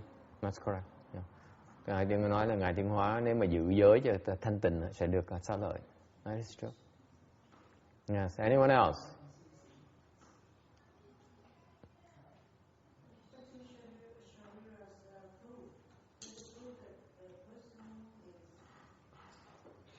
Purity. Yeah, purity. Certain aspect of her life or his life is pure. Some others are not. You can be more advanced and not be so pure. That's why we still have hope. That's my point. Not to denigrate them. I'm just saying we all have hope. We may not have pure, entirely pure life, but if we try to keep a small portion pure, we still have a chance for Shariras. Okay?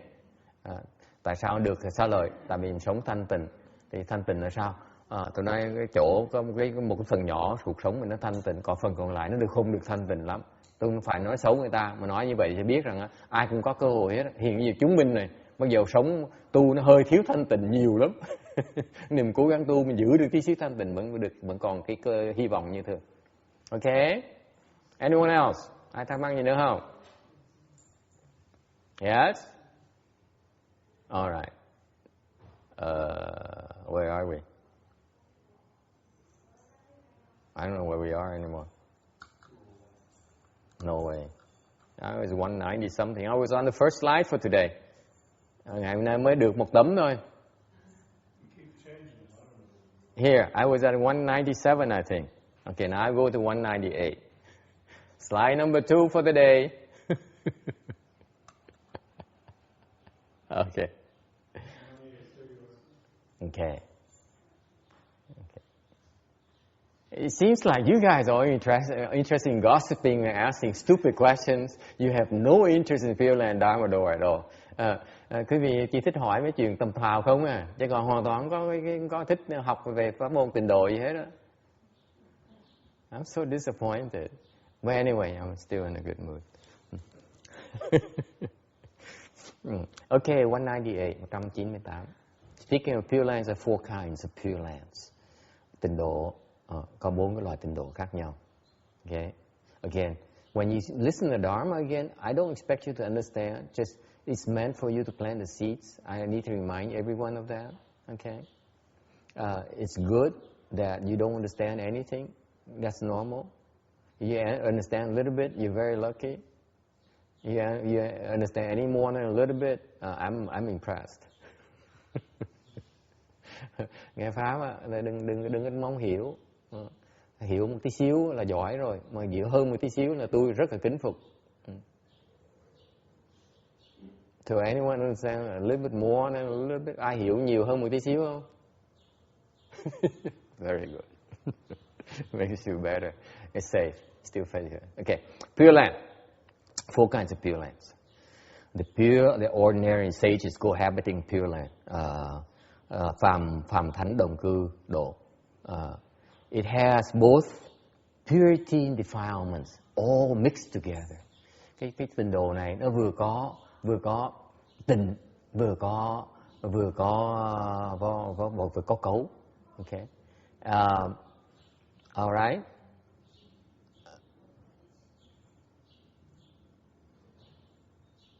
So, the second kind is Pure Land or expedience with residues. Tịnh độ, phương tiện hữu dư tịnh độ. This is the nirvana that the 2 vehicles attain. Đây là cái niết bàn của chư thánh bên nguyên thủy. Những ngài A La Hán, ngài Bích Chi Phật tu để cuối cùng họ đắc được vào cái cõi này, cái cõi mà phương tiện hữu dư độ. Okay? Only reserved for the Arhats and Pratyeka Buddhas. Cái chỗ này chỉ có những ngài A La Hán với những ngài Bích Chi Phật mới tới được thôi. Okay? That's a Pure Land as well. Đó là một cái tịnh độ luôn. Alright?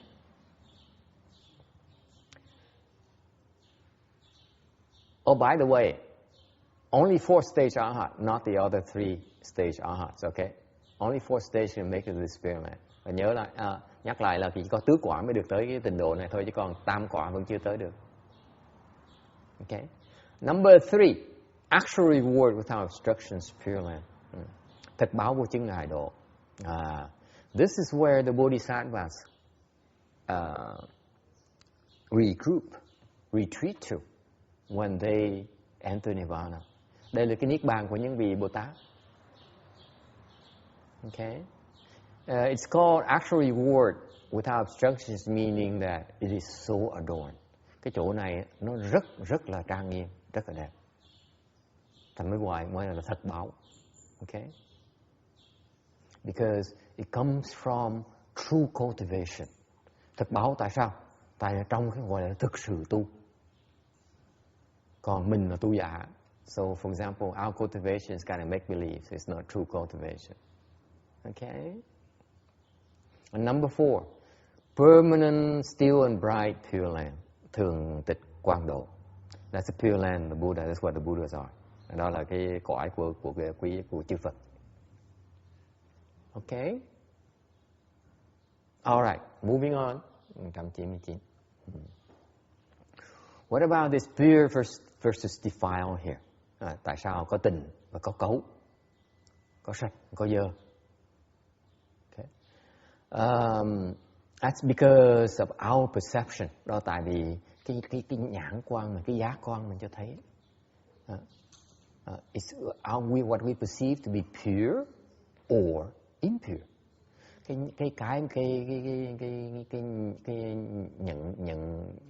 nhận giác của mình đó, nó cho mình thấy hoặc là tịnh hoặc là bất tịnh. Whereas when you have no discrimination, so we're referring to your mind is dual. Nói cái khác là cái tâm mình nó nhị nguyên. You still see contrast. You still see things in pairs. Mình vẫn còn thấy nhị nguyên, mình còn thấy từng cặp. Tức có nghĩa là mình còn cái phân biệt. In other words, your mind is still discriminating. Vẫn còn cái tâm rất phân biệt. Okay? And so you reach a level of the Bodhisattvas. Khi quý vị tới trình độ những ngài Bồ Tát đó, okay, mind you, not arhats, not Pratyeka Buddhas. I know some of them might get offended here. Nhắc lại, đây là trình độ Bồ Tát chứ không phải là A-la-hán hoặc là Bích Chi Phật. Có vài người có thể hơi bất mãn về cái câu nói này. Okay. Khi tới trình độ Bồ Tát rồi mới có cái loại trình độ bất hoại này. And that's when you get these Purelands that are indestructible. Okay. So the Western Bliss Pureland was conceived by Amitabha Buddha. Tây phương cực lạc á, được ngài A Di Đà tạo ra for the express purpose of helping living beings become Buddhas.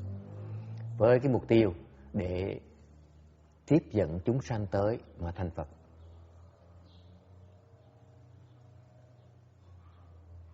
Okay? For the express purpose of helping you to make it very easy for you to get the Pure Land so that you can become a Buddha. Okay? That's what's special about that.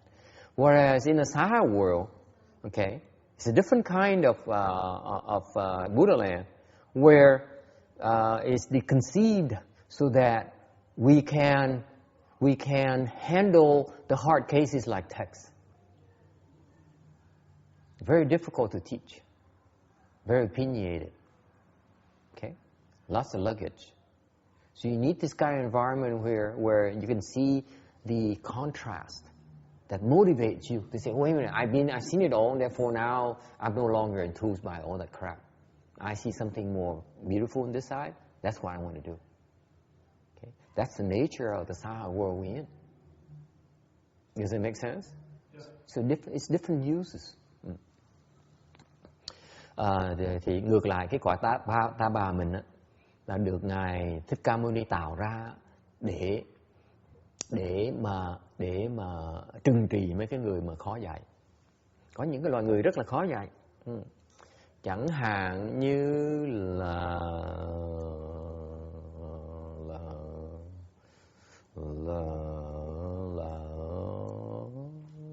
okay, never mind.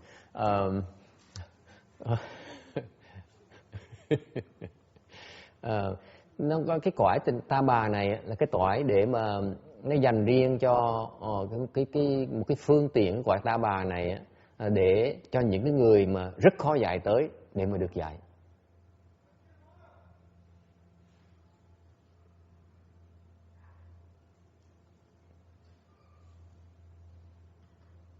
Okay. Tại vì những cái người này phải tới cái cõi này mới thấy cái sự khác biệt giữa cái sướng với cái khổ, thấy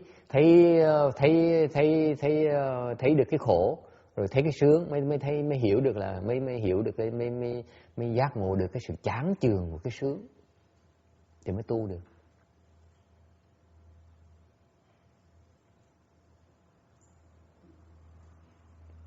You have to go to this land because when you come to this land, you awaken to the fact that you're not that impressed with the pleasures here.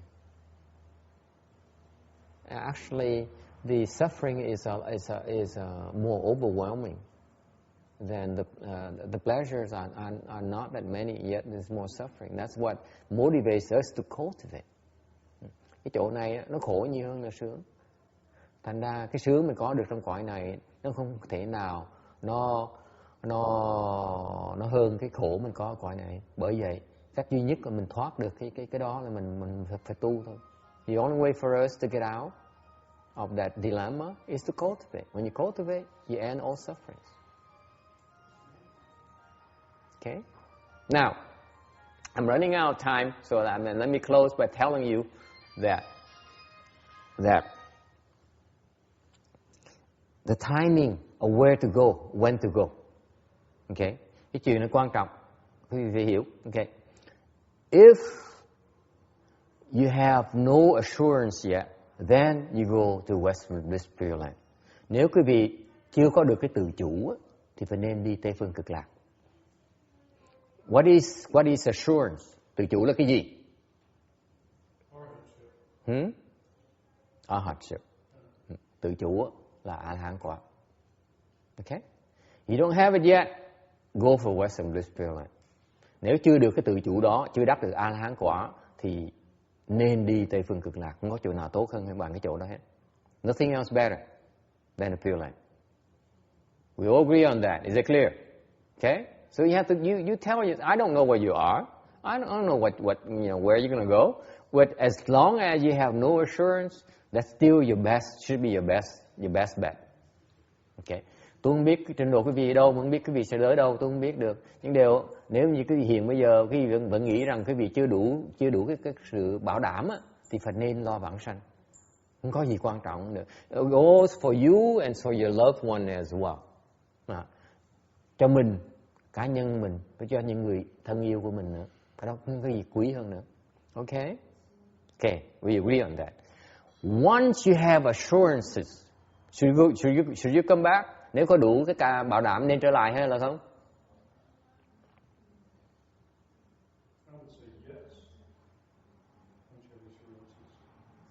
Not yet. Khi mà có bảo đảm rồi á, nên trở lại là không? Ông nói là nên trở lại. Hồi nãy mình nói mớm với ông nên trở lại để tôi hỏi là cho rõ. Tôi nói khoan đã. Not yet. Tại sao? Why you wanna wait? Maybe you need to be at a higher level to do anybody any good. Yeah. Right? You need to be a Bodhisattva. Don't come back too soon because you're not helping. Not helping people. You're not helping. Because you need to acquire the wisdom to help people before you come back. See, that was a trick question. See, Danny and Ước and Randy are so accustomed to it now. They don't answer my questions anymore because they realize all these questions are most of them are trick questions. Oh, I don't care. I don't either. I just throw them out. Tôi cười đùa với ông, tôi nói là nhiều người không thèm trả lời, tôi nói tại họ biết tính tôi rồi, lâu lâu tôi gạt người ta, hỏi gạt chứ không phải là hỏi thiệt.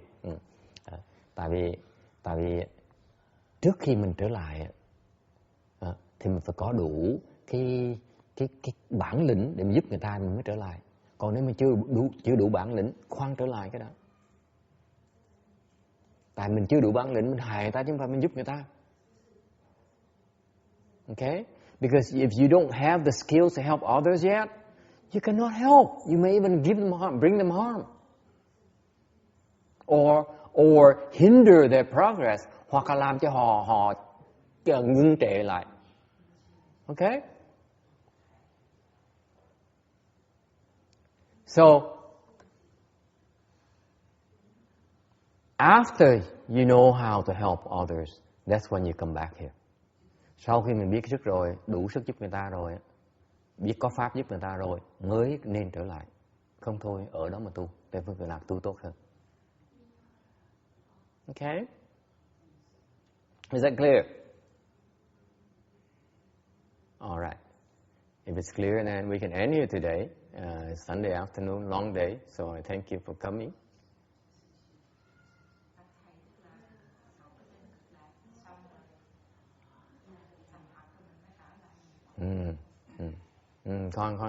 So the question is, should I become a Buddha, go to Western Bliss Pureland, become a Buddha before I come back?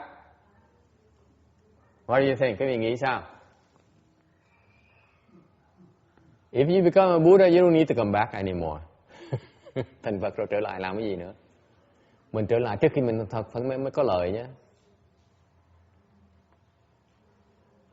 It's more beneficial to come back before you become a Buddha.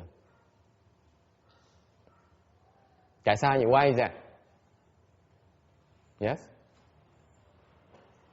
No, you have a multitude of attachments to people who have motivation to help them. This is a subtlety between the difference between the Pure Land versus the defiled land. Cái là cái sự khác biệt giữa cái tịnh độ với lại cõi bất tịnh.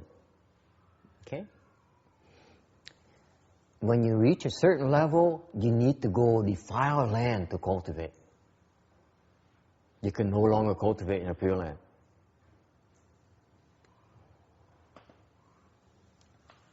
What level is that? I don't know. I'm never there, so I don't know.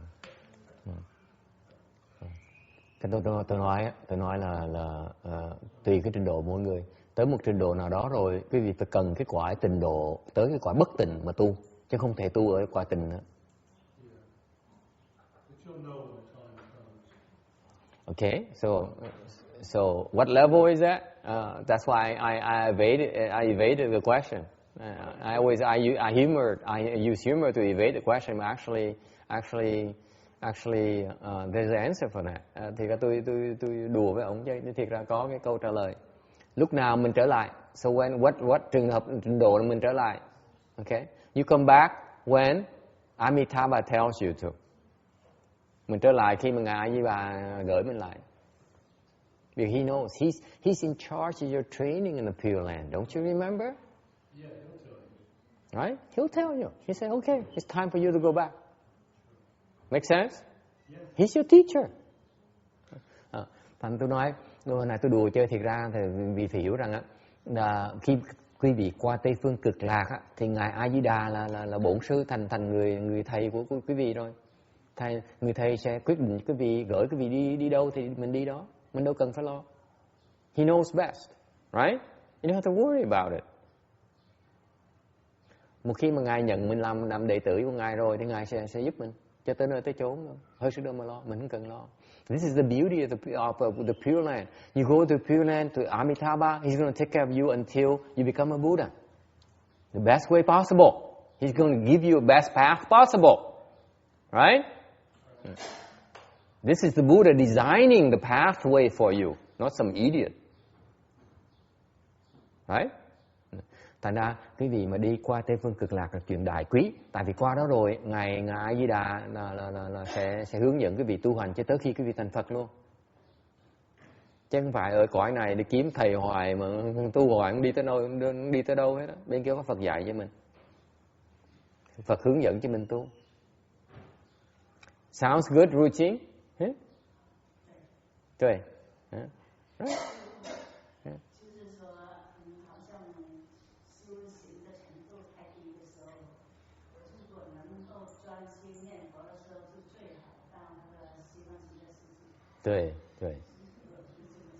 Yeah.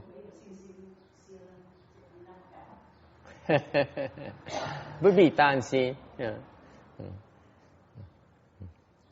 Okay, any other questions? Ai có thắc mắc gì nữa không? If you have no questions, that's transference to help the rebirth thing here. Okay.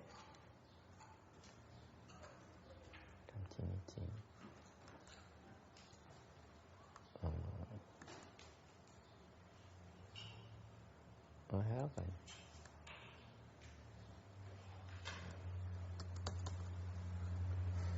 Oh, 199.